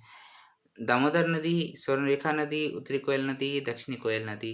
मतलब जो पूरब की ओर नहीं बहती है वो उस नदी का नाम आपको चुनना है, इधर नहीं बहती है। तो आप देखिए दामोदर नदी जो है जाके उधर ही गिरती है, बंगाल की तरफ चला जाता है, पूर्व की ओर चला जाता है। स्वर्णरेखा नदी ये स्वतंत्र रूप से गिरने वाली एकमात्र नदी है जो उड़ीसा से होते हुए जाके समुद्र में गिर जाती है। उत्तरी कोयल नदी ये तो जाके गंगा में मिल जाती है, तो उत्तरवर्ती नदी है। दक्षिणी कोयल नदी ये भी जाके आगे जो है ब्राह्मणी नदी उड़ीसा में मिल जाती है। तो इसका मतलब आंसर यहाँ क्या हो जाएगा, उत्तरी कोयल नदी। उत्तरी कोयल नदी जो है उत्तरवर्ती नदी है। नेक्स्ट चलते हैं क्वेश्चन नंबर 53 में ले चलते हैं आपको। चिड़िया। चिड़िया एक बहुत फेमस नाम है। ओके, यहाँ स्थल खंड झारखंड के किस खनिज के लिए प्रसिद्ध है? ऑप्शन ए है तांबा, ऑप्शन बी है लोहा, ऑप्शन सी है अब्रक, ऑप्शन डी है यूरेनियम। तो इसका जो राइट आंसर हो जाएगा दोस्तों वो आयरन ओर के लिए चिड़िया फेमस है, और सबसे ज़्यादा यहाँ पर भंडार है लोह एस का चिड़िया में। ठीक है, नेक्स्ट चलते हैं क्वेश्चन नंबर 54 में हो गया। क्वेश्चन नंबर 54, निम्नलिखित में सत्य क्या है? सर्वाधिक क्षेत्रफल वाला जिला जो है हमारा पूर्वी सिंहभूम है। ऑप्शन बी है सबसे न्यूनतम क्षेत्र वाला जिला रामगढ़ है, और ऑप्शन सी है दोनों सही है, ऑप्शन डी है उपरोक्त में से कोई सही नहीं है। तो इसका जो राइट आंसर होगा दोस्तों यहाँ पर देखिए, सर्वाधिक क्षेत्रफल कहा है तो पूर्वी सिंहभूम नहीं है, बल्कि आपका यहाँ पर वेस्ट सिंहभूम है। पश्चिमी सिंहभूम का नाम होता है सबसे बड़ा जिला झारखंड का। नेक्स्ट चलते हैं सबसे न्यूनतम क्षेत्रफल वाला जिला, तो ये सही है 54। ठीक है, तो ये आंसर हो जाएगा राइट आंसर। सबसे न्यूनतम क्षेत्रफल वाला जिला जो है रामगढ़ है, यानी कि सबसे छोटा जिला रामगढ़ है। नेक्स्ट चलते हैं क्वेश्चन नंबर 55, झारखंड के निम्नलिखित वृक्षों पर विचार करें। साल, आसन और शहतूत। उपरोक्त में से किस वृक्ष से तसर प्राप्त करने हेतु इस रेशम के कीड़ों को छोड़ा जाता है? ये क्वेश्चन बहुत लाजवाब क्वेश्चन है।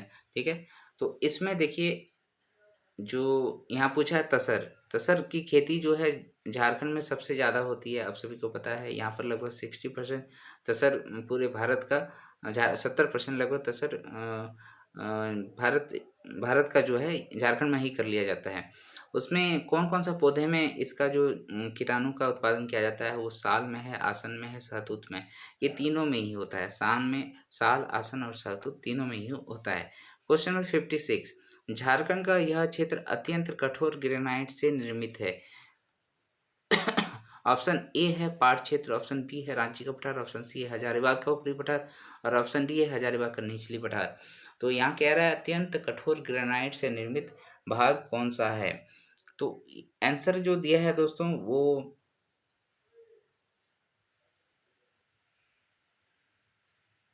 मुझे थोड़ा सा कंफ्यूजन है। ठीक है, यही होगा। अत्यंत कठोर ग्रेनाइट जो है वो निचली हजारीबाग का पठार में है। निचली हजारीबाग का पठार जो है इसमें अत्यंत कठोर ग्रेनाइट पाए जाते हैं, और यहीं पर आपका पारसनाथ की पहाड़ी जो सबसे ऊंचा पहाड़ी है झारखंड का, और उसका ऊंचाई 1365 मीटर है। ये भी आप याद रखिएगा।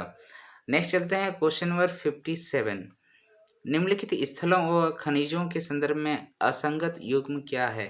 स्थल और खनिज। तुराम-डी जो है यूरेनियम के लिए है, कर्णपुरा आपका कोयला क्षेत्र है, चिड़िया आपका लौह क्षेत्र है, और लिप्सा-बुरू ये डोलामाइट वाला क्षेत्र है। तो यहाँ पर देखिए डोलामाइट वाला क्षेत्र जो है ये गलत दिया हुआ है। लिप्सा-बुरू फेमस है किसके लिए? काइनाइट के लिए। किसके लिए? काइनाइट के लिए। ये क्वेश्चन पहले आया भी है, काइनाइट। ओके, काइनाइट के लिए फेमस है। तो ये सही है, ये सही है, ये सही है, ये गलत है। नेक्स्ट चलते हैं क्वेश्चन नंबर 58, एशिया का सबसे बड़ा कोल वासरी कहाँ पर है? करगाली बोकारो में, सिंदरी धनबाद में, झरिया धनबाद में, रजरप्पा रामगढ़ में। इसका जो राइट आंसर है वो हो जाएगा 58 का ए, यानी कि करगाली बोकारो में एशिया का सबसे बड़ा कोलवासरी है। आप याद यहाँ से और एक चीज़ कर सकते हैं, बोकारो स्टील प्लांट जो है वो 1964 में बनाने की प्रक्रिया प्रारंभ हुई, और इससे जो स्टील उत्पादन है वो 1974 में की गई थी। तो ये 1964 का बात आ रही है, तो आपको ये भी याद हो जाना चाहिए। ये तृतीय पंचवर्षीय योजना में किया गया था। ठीक है, और भारत का जो है प्रथम जो सरकारी कंपनी, सार्वजनिक क्षेत्र का कंपनी आप समझ लीजिए स्टील का, वो यही है बोकारो। और बोकारो का जो स्थापना किया गया था वो रसिया देश की सहायता से किया गया था, रसिया। ठीक है, ओके, नेक्स्ट चलते हैं क्वेश्चन नंबर 59।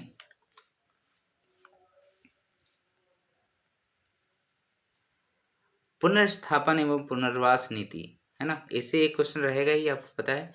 पुनर्स्थापन एवं पुनर्वास नीति के तहत अगर अनुसूचित क्षेत्र के भूमि का अधिग्रहण किया जाता है, अनुसूचित क्षेत्र के भूमि का अधिग्रहण किया जाता है जहाँ वंश बहुसंख्यक रूप में जनजाति का निवास है, तो परामर्श लेना आवश्यक होता है। किससे? राज्यपाल से, जनजातीय मंत्री से, मुख्यमंत्री से, जनजातीय सलाहकार परिषद से। तो इसका जो राइट आंसर होना चाहिए वो होना चाहिए जनजातीय सलाहकार परिषद से। ठीक है, ये टीएसी जिसको कहते हैं, इसका अध्यक्ष जो है आपका मुख्यमंत्री होता है, ये भी पता है आपको। तो यहाँ से आपको सलाह लेना जरूरी है अगर इस तरीके का कंडीशन है, आपने अनुसूचित क्षेत्र से जो है पुनर्स्थापन करवाया है। तो नेक्स्ट है क्वेश्चन नंबर 6060। झारखंड स्थानीय नीति 2016 के तहत स्थानीय निवासी के लिए नौकरियों में पद आरक्षित थी।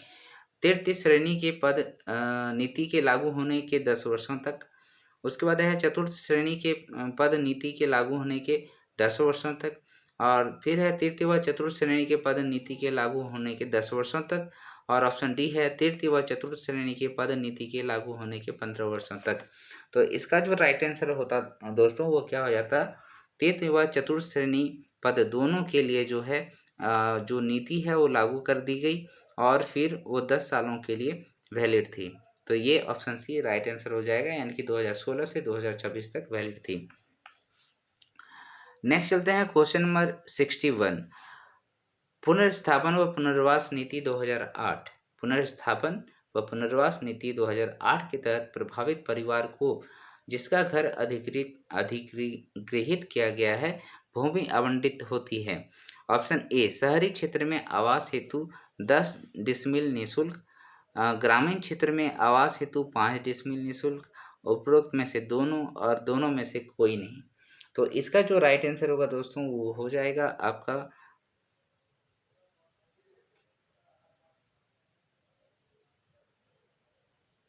हाँ, इसमें बिल्कुल उल्टा लिखा हुआ है, राइट। तो इसका जो राइट आंसर होगा वो दोनों में से कोई नहीं होगा दोस्तों। पुनर्स्थापन और पुनर्वास नीति 2008 के तहत प्रभावित परिवार को जो है घर आवंटित भूमि आवंटित की जाती है और वो भूमि आवंटन करने का जो प्रक्रिया है उसमें जो शहरी क्षेत्र है वहाँ पर 5 डिसमिल का है, शहरी क्षेत्रों में 5 डिसमिल का है, जबकि ग्रामीण क्षेत्रों में 10 डिसमिल का है, उल्टा है। ठीक है, गांव में ज़्यादा ज़मीन होता है ना तो वहाँ ज़्यादा ज़मीन देंगे, शहरों में कम ज़मीन देंगे। नेक्स्ट चलते हैं क्वेश्चन नंबर 62। निम्नलिखित पदाधिकारियों पर विचार करें। प्रमंडलीय पुलिस महानिरीक्षक, पुलिस अधीक्षक, सांसद और विधायक। तो क्या पूछा है कि झारखंड में वामपंथी उग्रवादियों के प्रत्यार्पण एवं पुनर्वास नीति 2009, ठीक है, जो उग्रवादी थे उनका प्रत्यार्पण और पुनर्वास नीति 2009 के तहत उग्रवादी किसके समक्ष आत्मसमर्पण करेंगे। ये बहुत बढ़िया क्वेश्चन है, बहुत इंपॉर्टेंट क्वेश्चन है। ओके, तो इसमें बहुत अच्छे से लिखा हुआ है दोस्तों, आपको याद रहना चाहिए। देखिए पहले ऑप्शन देख लीजिए, ऑप्शन नहीं देखेंगे तो पता नहीं चलेगा। यहाँ देखिए, केवल 1, केवल 2, ये केवल 3 होगा और 1, 2, 3, 4 सभी के पास। ठीक है, तो याद रखिएगा उग्रवादी जो आत्मसमर्पण करते हैं इन सभी के पास करते हैं। ठीक है, इन सभी के पास करते हैं।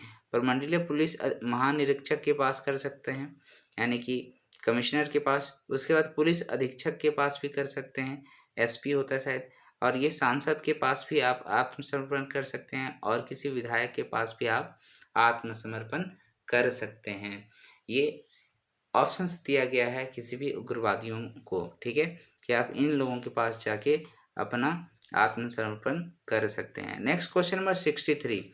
झारखंड राज्य पुनर्स्थापन एवं पुनर्वास नीति के अध्यक्ष कौन हैं? अध्यक्ष कौन होते हैं? राज्य के राज्यपाल, राज्य के मुख्यमंत्री, राज्य के मुख्य सचिव, राज्य उच्च न्यायालय के मुख्य न्यायाधीश।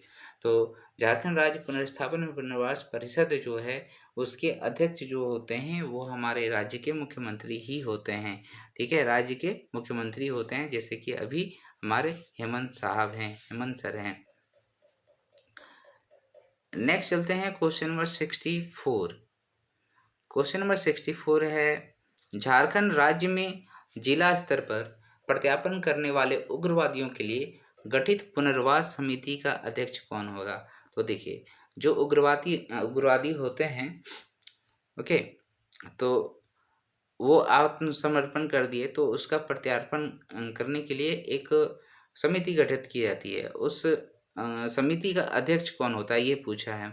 ऑप्शन ए है जिला दंडाधिकारी या फिर उपायुक्त, ऑप्शन बी है जिला पुलिस अधीक्षक, ऑप्शन सी है जिला न्यायाधीश और ऑप्शन डी है जिला कल्याण पदाधिकारी। तो इसका जो राइट आंसर होगा दोस्तों वो क्या हो जाएगा, वो हो जाएगा जिला दंडाधिकारी उपायुक्त। जो समिति होती है उसका अध्यक्ष कौन होता है, जिला दंडाधिकारी होगा या फिर उपायुक्त होगा, डीसी होगा। ठीक है, नेक्स्ट चलते हैं 65। निम्नलिखित में से किस जिले में सिंचाई की उच्च आवश्यकता है?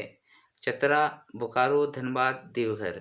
तो इसमें जो राइट आंसर होना चाहिए दोस्तों वो क्या हो जाएगा, सिंचाई की आवश्यकता होगा। हाँ, तो इसका जो राइट आंसर होगा यहाँ पर हो जाएगा ऑप्शन डी देवघर। ठीक है, ऑप्शंस के अकॉर्डिंग आंसर होगा, यहाँ पर देवघर हो जाएगा। देवघर में सिंचाई की ज़रूरत पड़ता है, रांची में ज़रूरत पड़ता है, ठीक है, और लोहरदगा में भी ज़रूरत पड़ता है, तो ये देवघर होगा यहाँ पर आंसर। ये क्वेश्चन मुझे उतना मज़ा नहीं आया। Question number 66, Indo Asahi glass factory कहाँ है और यह किस देश के सहयोग से स्थापित है? ये बार बार पूछे जाने वाला क्वेश्चनों में से है। ठीक है, पहला ऑप्शन दिया है बुरकुंडा व रूस, ऑप्शन बी है बुरकुंडा व जापान, ऑप्शन सी है रामगढ़ और रूस और ऑप्शन डी है रामगढ़ व जापान। तो इसका जो राइट आंसर होगा दोस्तों वो तो होगा बुरकुंडा, जापान के सहायता से बनाया गया था इंडो एशियाई ग्लास फैक्ट्री।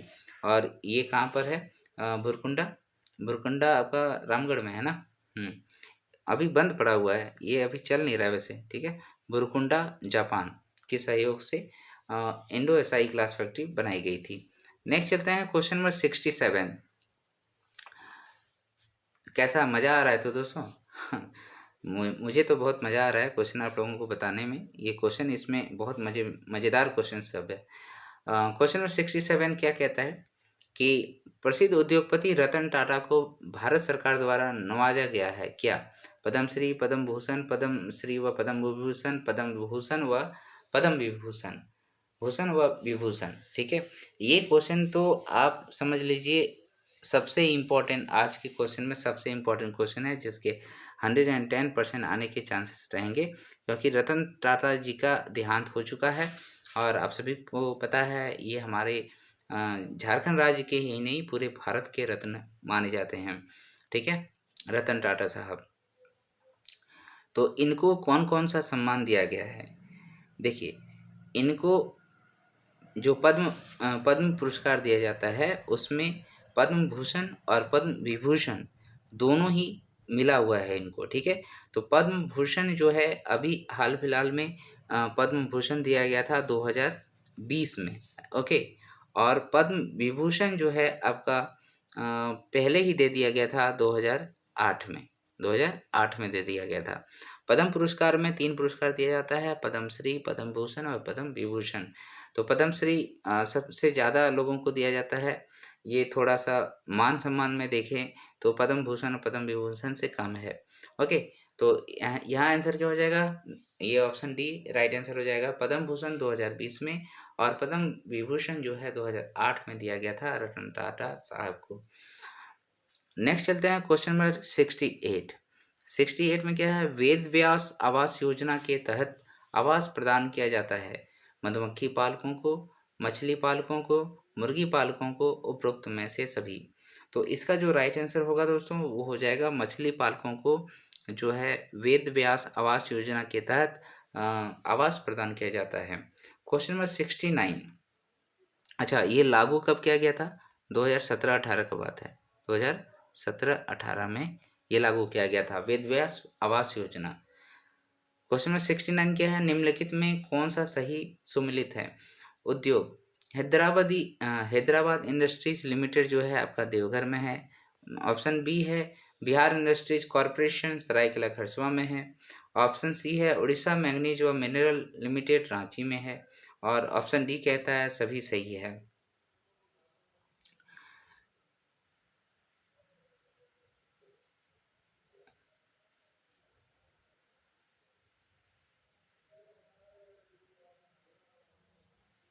अच्छा, चलिए ठीक है।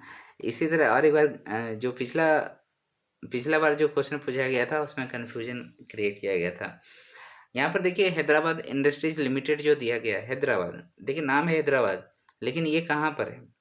ठीक है, तो इसका जो राइट आंसर है वो यही है, हैदराबाद इंडस्ट्रीज लिमिटेड जो है ये वो देवघर में है और ये सही है। ठीक है, ये वाला सही है। बाद बाकी देखिए बिहार इंडस्ट्रीज कॉरपोरेशन जो लिखा हुआ है सरायकेला खरसुआ, ये गलत है, ये नहीं है सही। तो बिहार इंडस्ट्रीज कॉरपोरेशन है कहाँ? तो बिहार इंडस्ट्रीज कॉरपोरेशन जो है दोस्तों वो हमारा मधुपुर देवघर में है। मधुपुर स्टेशन का नाम भी है और मधुपुर एक जगह है देवघर डिस्ट्रिक्ट में। ठीक है, वहाँ से विधायक भी आते हैं हमारे अंसारी साहब, आपको पता है। तो ये मधुपुर में बिहार इंडस्ट्रीज कॉरपोरेशन है जो देवघर डिस्ट्रिक्ट में पड़ता है, देवघर डिस्ट्रिक्ट में। और ये हैदराबाद इंडस्ट्रीज लिमिटेड भी देवघर में, ये जसीडीह के पास। और ये जो उड़ीसा मैंगनीज व मिनरल लिमिटेड रांची लिखा हुआ है, ये रांची में नहीं है, ये सरायकेला खरसवा में है, सरायकेला खरसवा में है। ठीक है। याद रखिएगा, ये सब नाम के विपरीत है सारी चीज़ें। उड़ीसा मैंगनीज व मिनरल उड़ीसा में नहीं है बल्कि सरायकेला खरसवा में है। बिहार इंडस्ट्रीज कॉरपोरेशन मधुपुर देवघर में है। हैदराबाद इंस्टीट्यूट इंडस्ट्रीज लिमिटेड ये जसीडीह देवघर में है। क्लियर हो गए? नेक्स्ट चलते हैं क्वेश्चन नंबर 7017। झारखंड के किस स्थान पर LED TV, LED bulb, electronic उपकरण आदि के निर्माण हेतु एक इलेक्ट्रॉनिक मैन्युफैक्चरिंग क्लस्टर का निर्माण प्रस्तावित है? ऑप्शन ए है साक्षी, ऑप्शन बी है पटमदा, ऑप्शन सी है आदित्यपुर, ऑप्शन डी है चांडिल। तो क्वेश्चन नंबर 70 का जो राइट आंसर होगा दोस्तों वो हो जाएगा आदित्यपुर में। ठीक है, आदित्यपुर में LED TV, LED bulb, electronic उपकरण आदि के निर्माण हेतु एक इलेक्ट्रॉनिक मैन्युफैक्चरिंग क्लस्टर का निर्माण प्रस्तावित है। क्या है? इलेक्ट्रॉनिक मैन्युफैक्चरिंग क्लस्टर का निर्माण प्रस्तावित है। नेक्स्ट चलते हैं क्वेश्चन नंबर 71। टिस्को में उत्पादन कार्य हेतु कच्चा माल लोहा की प्राप्ति कहाँ से होती है? टिस्को का बात कर रहे हैं, टिस्को। ठीक है, टिस्को यानी कि Tata steel and iron company limited. ठीक है, इसका जो स्थापना है वो आपको पता है टाटा में हुआ है, टाटा नगर में। और कब हुआ था? 1907 में हुआ था। ठीक है, 1907 में हुआ था। और इसका स्थापना किसने किया था? जमशेदजी टाटा ने किया था। वैसे नसरुल्लाह जी टाटा को माना जाता है, लेकिन वास्तविक संस्थापक जो है वो जमशेदजी टाटा को माना जाता है। उसके बाद फिर यहाँ पर क्या है, सुंदरनगर उड़ीसा से, यहाँ कच्चा माल, कच्चा लोहा का बात कर रहा है। सुंदरनगर उड़ीसा से पाया जाता है, मयूरभंज उड़ीसा से पाया जाता है, नवामुंडी झारखंड से पाया जाता है। तो यहाँ पर जो आंसर होगा दोस्तों देखिए, सुंदरगढ़ उड़ीसा से आपका ये कच्चा लोहा नहीं लेता है। ठीक है, यहाँ से मैंगनीज आता है, लेकिन मयूरभंज उड़ीसा से और आपका नवामुंडी झारखंड से, इन दोनों ही जगह से इसका जो मटेरियल है लोहा, आयरन और जाता है। तो 71 का जो होगा आंसर वो डी हो जाएगा।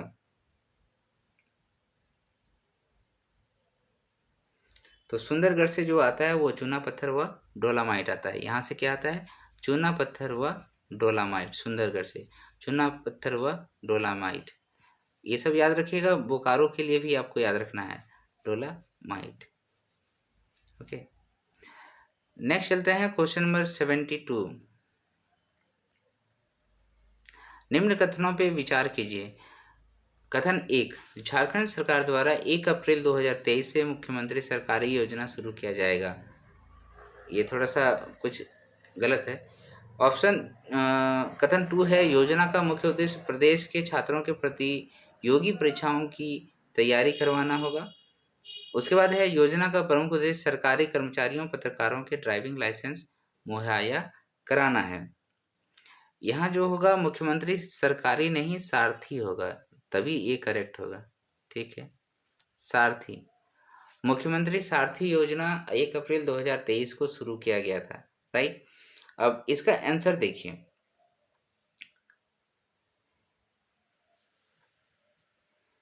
यहाँ पर है केवल 1 एवं 2।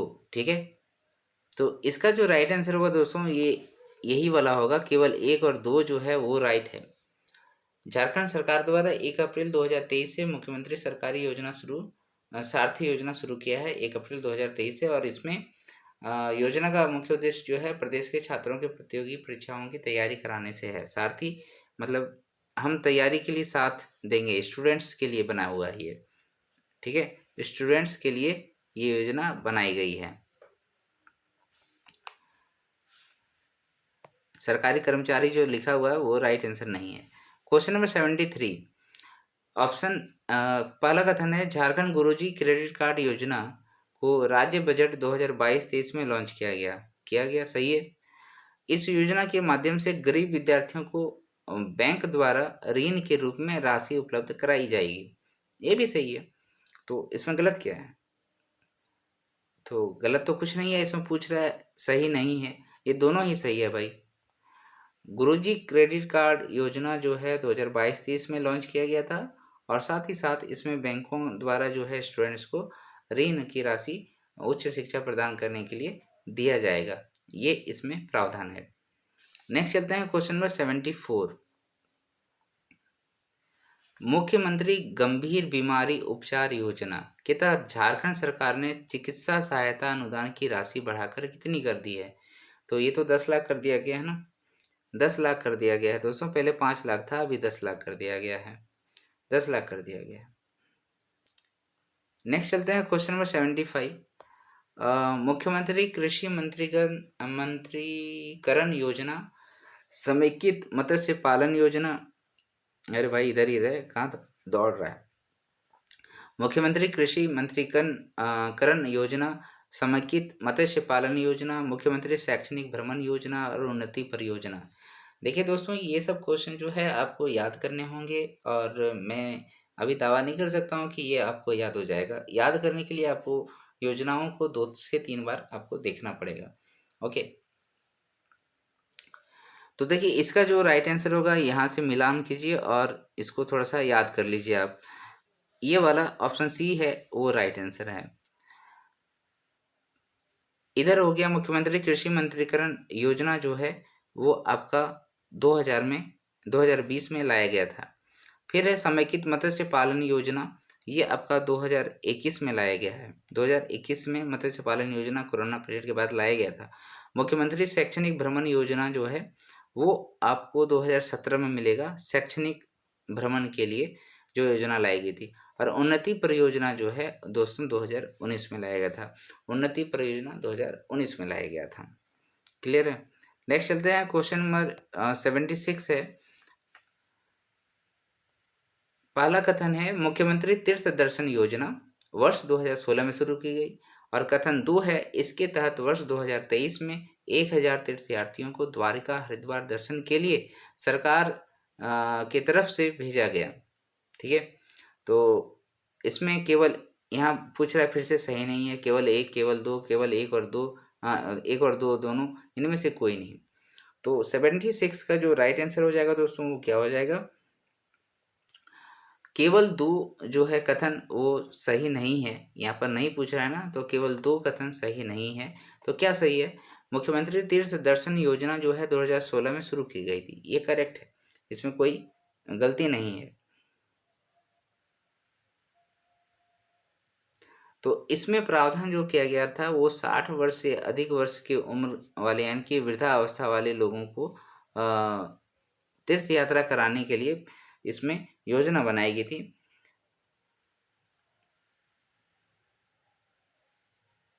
तो इसमें लिखा है ना, इसके तहत वर्ष 2023 में 1000 तीर्थयात्रियों को द्वारिका हरिद्वार के लिए भेजा गया था।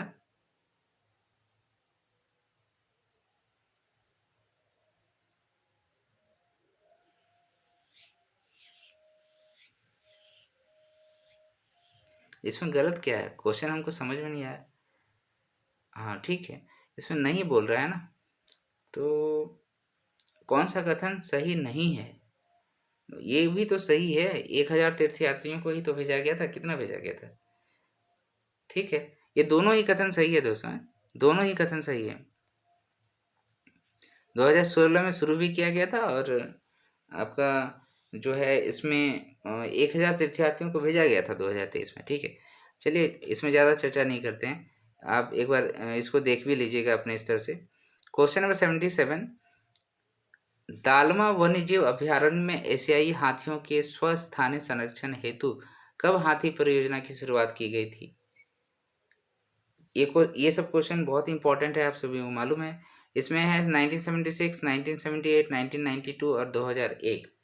तो एशियाई हाथियों के स्वस्थानीय संरक्षण हेतु कब हाथी परियोजना की शुरुआत दालमा में किया गया था, ये पूछ रहा है। तो इसका जो स्थापना है दोस्तों, हाथी परियोजना की स्थापना 1992 में की गई थी। हाथी परियोजना याद रखिएगा, दालमा में 1992 में शुरुआत हुई थी। 1992 में शुरुआत हुई थी। नेक्स्ट क्वेश्चन में 78 है, हाल ही में देश के 10 बेहतरीन चिड़ियाघरों में झारखंड के किस चिड़ियाघर को टॉप 10 सूची में शामिल किया गया है? टाटा जू को ऑप्शन बी है, भगवान बिरसा जैविक उद्यान को ऑप्शन सी है, जवाहर नेहरू जैविक उद्यान को ऑप्शन डी है, बेतला राष्ट्रीय उद्यान को। तो 78 का राइट आंसर हो जाएगा दोस्तों बिरसा बिरसा जैविक उद्यान, दिया ना, भगवान बिरसा जैविक उद्यान। ठीक है, यहाँ पर जो है चिड़ियाघरों को टॉप 10 में सूची किया था। देश का जो टॉप 10 चिड़ियाघर था उसमें इसका भी, इनका, इस चिड़ियाघर का भी नाम था भगवान बिरसा जैविक उद्यान, जो कि रांची में है। 79, निम्न में कौन सा सम्मिलित नहीं है?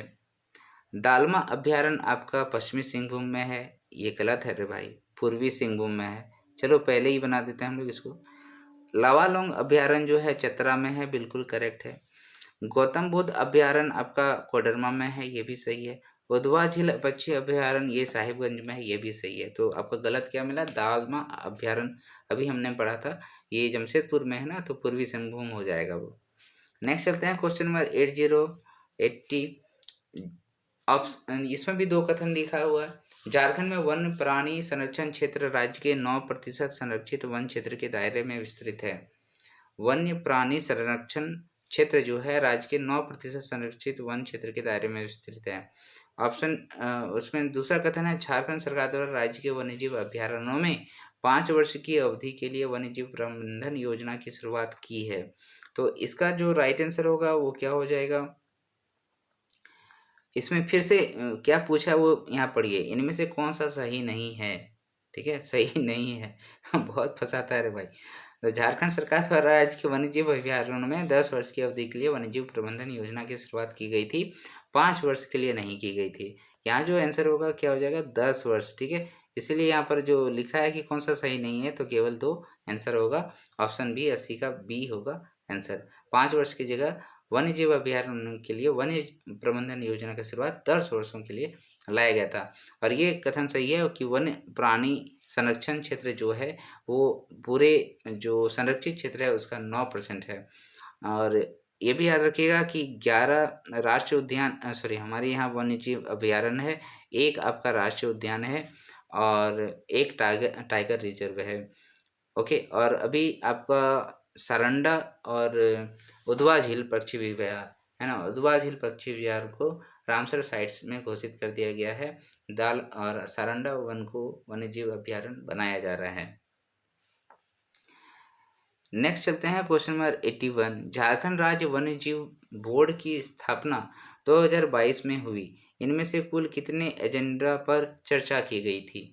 है ना, झारखंड राज्य वन्यजीव बोर्ड की बैठक 2022 में हुई थी दोस्तों, और इसमें कुल कितने एजेंडों पर चर्चा की गई थी ये आपको बताना है। क्वेश्चन नंबर 81, ऑप्शंस दिया हुआ है 8, 9, 10, 12। तो इसका जो राइट आंसर होगा दोस्तों वो हो जाएगा आपका 9। ठीक है, 9 हो जाएगा राइट आंसर। झारखंड राज्य वन्यजीव बोर्ड की बैठक 2022 में हुई थी और इसका अध्यक्ष जो थे वो हेमंत सोरेन जी थे। ओके, और उसमें कुल 9 विषयों पर, 9 एजेंडों पर बात हुई थी। झारखंड वन्यजीव बोर्ड 2022। क्वेश्चन नंबर 82, इनमें से कौन से कथन सत्य हैं? कथन, पहला कथन है बेतला की स्थापना एक अभ्यारण्य के रूप में की गई थी तथा बाद में इसे राष्ट्रीय पार्क का दर्जा प्रदान किया गया। ऑप्शन बी है पलामू अभ्यारण्य की स्थापना पहले राष्ट्रीय पार्क के रूप में की गई तथा बाद में इसे अभ्यारण्य का दर्जा दिया गया। अच्छा, ये जो क्वेश्चन है वो बेस्ड है आपका तो तथ्य पे, ठीक है, लेकिन आपको ये भी याद समझना होगा कि अभयारण्य क्या होता है और राष्ट्रीय पार्क का क्या होता है। ठीक है, मैं किसी एक वीडियो में ये बात पूरी अच्छी तरीके से आपको समझा दूंगा। दोनों सत्य है, कोई सत्य नहीं है। तो सबसे पहले इसका आंसर में आइए। तो इसमें सत्य कथन पूछ रहा है, तो सत्य कथन अगर पूछेंगे तो यहाँ पर हम क्या देख रहे हैं कि बेतला की स्थापना एक अभयारण्य के रूप में हुई थी, और फिर बाद में जो है इसको हमने क्या बना दिया,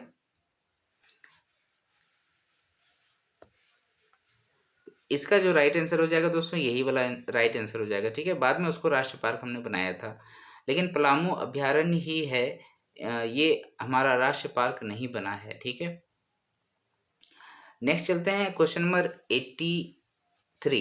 क्वेश्चन नंबर 83 किधर होगा, इधर होगा। चलो भाई,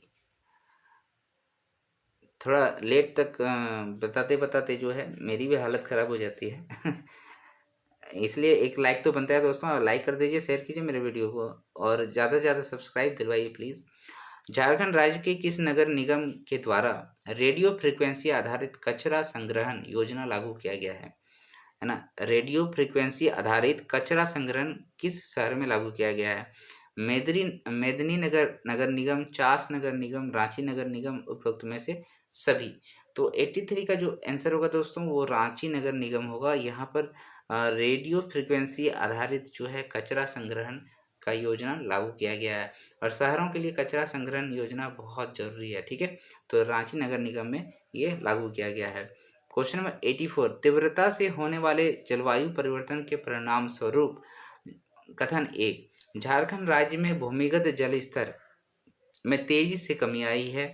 ऑप्शन बी, कथन बी, राज्य में कृषि की उत्पादकता में कमी आई है। ऑप्शन सी है उपरोक्त दोनों, और ऑप्शन डी है इनमें से कोई नहीं। तो 84 क्या क्या हो जाएगा आंसर दोस्तों, इसमें से दोनों होगा ना, दोनों ही होगा। तीव्रता से होने वाले जलवायु परिवर्तन के परिणाम स्वरूप झारखंड राज्य में एक तो भूमिगत जल कहीं पर भी खत्म होता है, और राज्य में कृषि की उत्पादकता में भी कमी आएगा। एक जल नहीं है, मिट्टी में उपजाऊपन नहीं रहेगा, पानी नहीं रहेगा, सिंचाई नहीं होगा, तो खेती नहीं होगा, और क्या, सभी चीज़ें तो इसी से जुड़ा हुआ है। क्वेश्चन नंबर 85, भूकंप जोन और एक तरफ दिया है वह जिला। ऑप्शन कथन एक में देखिए, जोन 2 से रामगढ़ को मिलाया है, जोन 3 से कोडरमा को मिलाया है, जोन 4 से पलामू को मिलाया है। तो इसमें कौन सा सही सम्मिलित नहीं है ये बताना है आपको। ओके, तो देखिए जोन 4 जो है दोस्तों, जोन 4 ये सबसे संवेदनशील क्षेत्र था। इसमें दो जिले आते थे, एक साहेबगंज आता था, एक पाकुड़ आता था। ठीक है, साहेबगंज एंड पाकुड़। तो यहाँ पर तो पलामू दिया हुआ है, ये तो गलत है। जोन 3 जो है वो मैंने बताया था कि आपका टोटल जोन 3 में 15 डिस्ट्रिक्ट आते हैं, है ना, और आपका जोन 2 में जो था वो 7 डिस्ट्रिक्ट आते थे। तो 7 जोन 2 जो 7 डिस्ट्रिक्ट आते थे उसमें कम भूकंप आने की संभावना थी। वो दक्षिणी छोटानागपुर और कोल्हान प्रमंडल के इलाके होते थे, और जोन 3 में जो है उत्तरी छोटानागपुर वाला हुआ करता था। तो इसमें जो 85 का आंसर होगा दोस्तों वो केवल 3 ये सही होगा। जो अभी मैंने बताया उसके अकॉर्डिंग आप देखेंगे तो यही सही होगा। क्लियर है, और बाद बाकी आप देख लीजिएगा। नेक्स्ट चलते हैं क्वेश्चन नंबर 86। निम्न पर विचार करें, वृक्ष अपरोपण पर रोक, वाटर शेड का निर्माण, डोभा का निर्माण। तो झारखंड में सूखा के प्रभाव को कम करने में उपरोक्त में से कौन से उपयोगी हैं? कथन 1 और 2 दोनों सही है, 2 और 3 दोनों सही है, 1 और 3 सही है, 1 2 3 सही है। तो यहाँ पर क्या लिखा है, वृक्ष अपरोपण पर रोक, वाटर शेड का निर्माण, डोभा का निर्माण। तो ये सब करेंगे तो क्या सूखा का प्रभाव कम नहीं होगा? बिल्कुल होगा। तो इसमें जो आंसर होगा वो सभी हो जाएगा, 1 2 3। ये आपदा प्रबंधन से संबंधित प्रश्न है। क्वेश्चन नंबर 87, झारखंड प्रतिपूरक नवीनीकरण कोष प्रबंधन एवं योजना प्राधिकरण को किस वर्ष अधिसूचित किया गया? अब इतना लंबा चौड़ा नाम सुन के लोग डर जाएंगे। 2000, 2006, 2009 और 2012। तो ये देखिए ये किसका बात कर रहा है, ये कैंपा का बात कर रहा है एक्चुअल में। झारखंड प्रतिपूरक वनीकरण कोष प्रबंधन एवं योजना प्राधिकरण, ये कैंपा का फुल फॉर्म है, ठीक है। तो इसी कैंपा का बात कर रहा है। तो इसका गठन कब हुआ था? 2009 में हुआ था कैंपा का गठन, 2009 में हुआ था, राइट। तो प्रतिपूरक वनीकरण कोष प्रबंधन एवं योजना प्राधिकरण को किस वर्ष अधिसूचित किया गया? 2009 में सूचित किया गया। क्वेश्चन नंबर 88, झारखंड के इस वृक्ष की लकड़ी हल्की व मुलायम होती है। ऑप्शन ए सेमल का, सागौन का, साल का, उपयुक्त में से सही। तो यहाँ पर जो ऑप्शंस गिवन है उसमें जो राइट आंसर होगा जो दोस्तों, वो हो जाएगा सेमल का वृक्ष, ठीक है। सेमल के वृक्ष की लकड़ी बहुत हल्की और मुलायम होती है, जिसका प्रयोग पैकेजिंग करने में, तख्ती निर्माण में किया जाता है। सागन व साल के वृक्ष को जो लकड़ियाँ होती है वो मजबूत होती है, आपको पता है। और ये सब हम लोग क्या करते हैं, फर्नीचर इससे बनाते हैं। नेक्स्ट चलते हैं क्वेश्चन नंबर 89। आपदा प्रबंधन अधिनियम 2005 के अनुसार इस अधिनियम के अधीन बनाया गया कोई भी नियम यथाशीघ्र राज्यपाल के हस्ताक्षर हेतु प्रस्तुत किया जाएगा, राज्य आपदा प्रबंधन समिति के समक्ष अनुमोदन हेतु प्रस्तुत किया जाएगा और विधानसभा में रखा जाएगा। तो 89 का आंसर क्या हो जाएगा दोस्तों, आप सभी बताइए। 89 का आंसर जो है वो क्या होगा?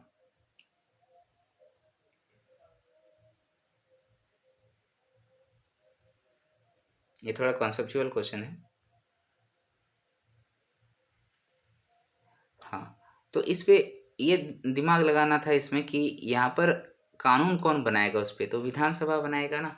आपदा प्रबंधन अधिनियम 2005 के अनुसार जो है हमने कुछ कानून वगैरह बनाया, तो उसको विधानसभा में पारित करवाएंगे ना, ठीक है, विधानसभा में पारित करवाएंगे। नेक्स्ट चलते हैं क्वेश्चन नंबर 9090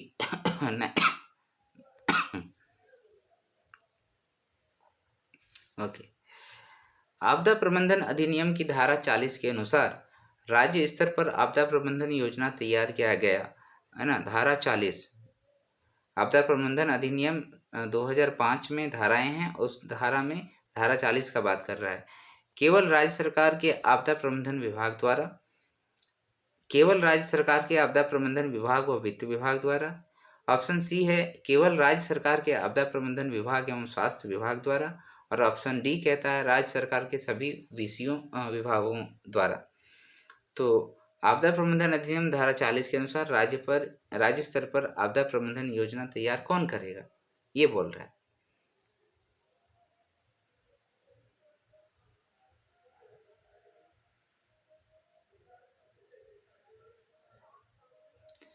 तो यहाँ जो आंसर होगा दोस्तों वो हो जाएगा राज्य सरकार के सभी विभागों के द्वारा जो है वो आपदा प्रबंधन से संबंधित योजना तैयार कर सकता है, ठीक है। वैसे अभी तो आपदा प्रबंधन से संबंधित एक विभाग आपदा विभाग ही गठित कर दिया गया है, राइट। 2004 में बनाया गया था ना आपदा विभाग। क्वेश्चन नंबर 91, निम्न पर विचार करें। खनन दुर्घटना, जंगल में आग, हाथियों का आक्रमण, ये सभी क्या है? उपरोक्त में से किस आपदा का प्रभाव झारखंड राज्य में होता है? तो तीनों ही तो होता है यार। तीनों कहाँ ऑप्शन दिया देखो, 1 2 3। खनन दुर्घटना भी होती है क्योंकि झरिया जैसे यहाँ पर बड़े कोयला खदान हैं, कई सारे पूर्वी समूह पश्चिम समूह में आयरन ओर वाला मिल जाएंगे आपको, यूरेनियम वाले मिल जाएंगे। जंगल में आग लगती रहती है यहाँ पर क्योंकि शुष्क पतझड़ वन पाए जाते हैं। हाथियों का आक्रमण होता रहता है, राइट। तो नेक्स्ट चलते हैं क्वेश्चन नंबर 92। झारखंड में निम्न में से किस प्रकार की आपदा की संभावना सबसे न्यून है? खनन दुर्घटना, जंगल में आग, ज्वालामुखी, सूखा। तो यहाँ पर जो ऑप्शंस है उसके अकॉर्डिंग हम देखेंगे तो ज्वालामुखी वाला पोर्शन जो है झारखंड में आना मुश्किल है क्योंकि ज्वालामुखी के उद्भव से ही तो यहाँ पर निर्माण हुआ है और अभी पठारी इलाका है, राइट।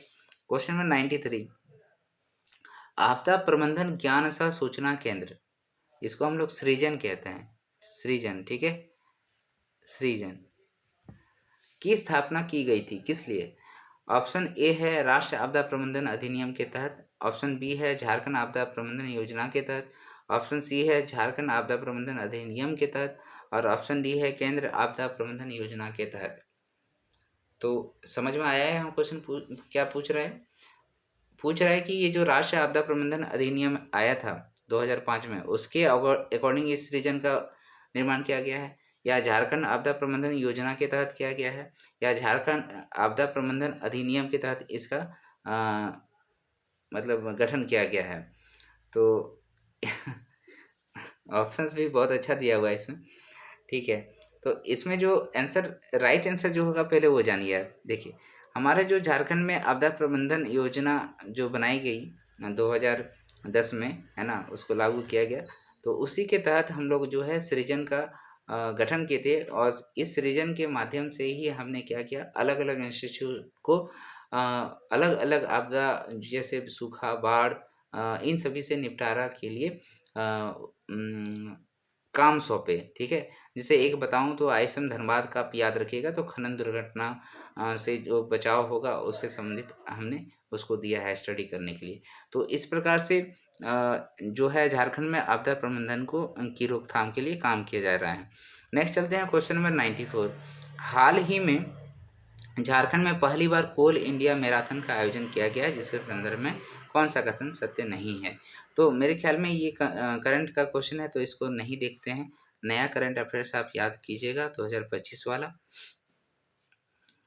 नेक्स्ट है क्वेश्चन नंबर 95। झारखंड के जनजातीय सलाहकार समिति परिषद टीएसी के वर्तमान उपाध्यक्ष कौन है, ठीक है। अध्यक्ष और उपाध्यक्ष कौन होते हैं ये आप बताइएगा।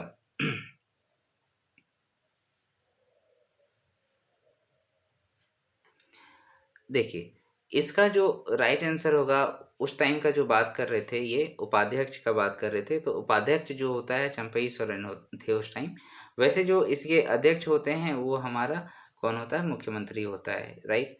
नेक्स्ट चलते हैं क्वेश्चन नंबर, अच्छा, टीएससी का निर्माण कब किया गया था ये बताएंगे कमेंट सेक्शन में। 96। झारखंड बजट 2023-24 में शिक्षा क्षेत्र में कुल बजट व्यय का कितना प्रतिशत है। अच्छा, ये इसको थोड़ा-सा चेंज कर दीजिएगा, अभी वाला देखिएगा 2025 24-25 वाला ना, 25-26 वाला, सॉरी 25-26 वाला।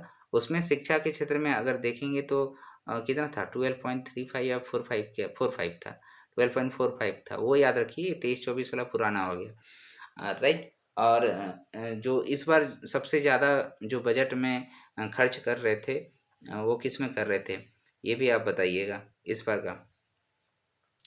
Question number 97। झारखंड विधानसभा द्वारा हाल ही में दुर्गा सोरेन विश्वविद्यालय की स्थापना संबंधी विधेयक पारित हुआ है। यह विश्वविद्यालय किस स्थान पर खोला जाएगा। गिरिडीह में है, रामगढ़ में है, साहिबगंज में है, देवघर में है। तो इसका जो राइट आंसर होगा दोस्तों वो कहाँ हो जाएगा, ये देवघर हो जाएगा, जहाँ पर दुर्गा सोरेन विश्वविद्यालय की स्थापना करी जाएगी।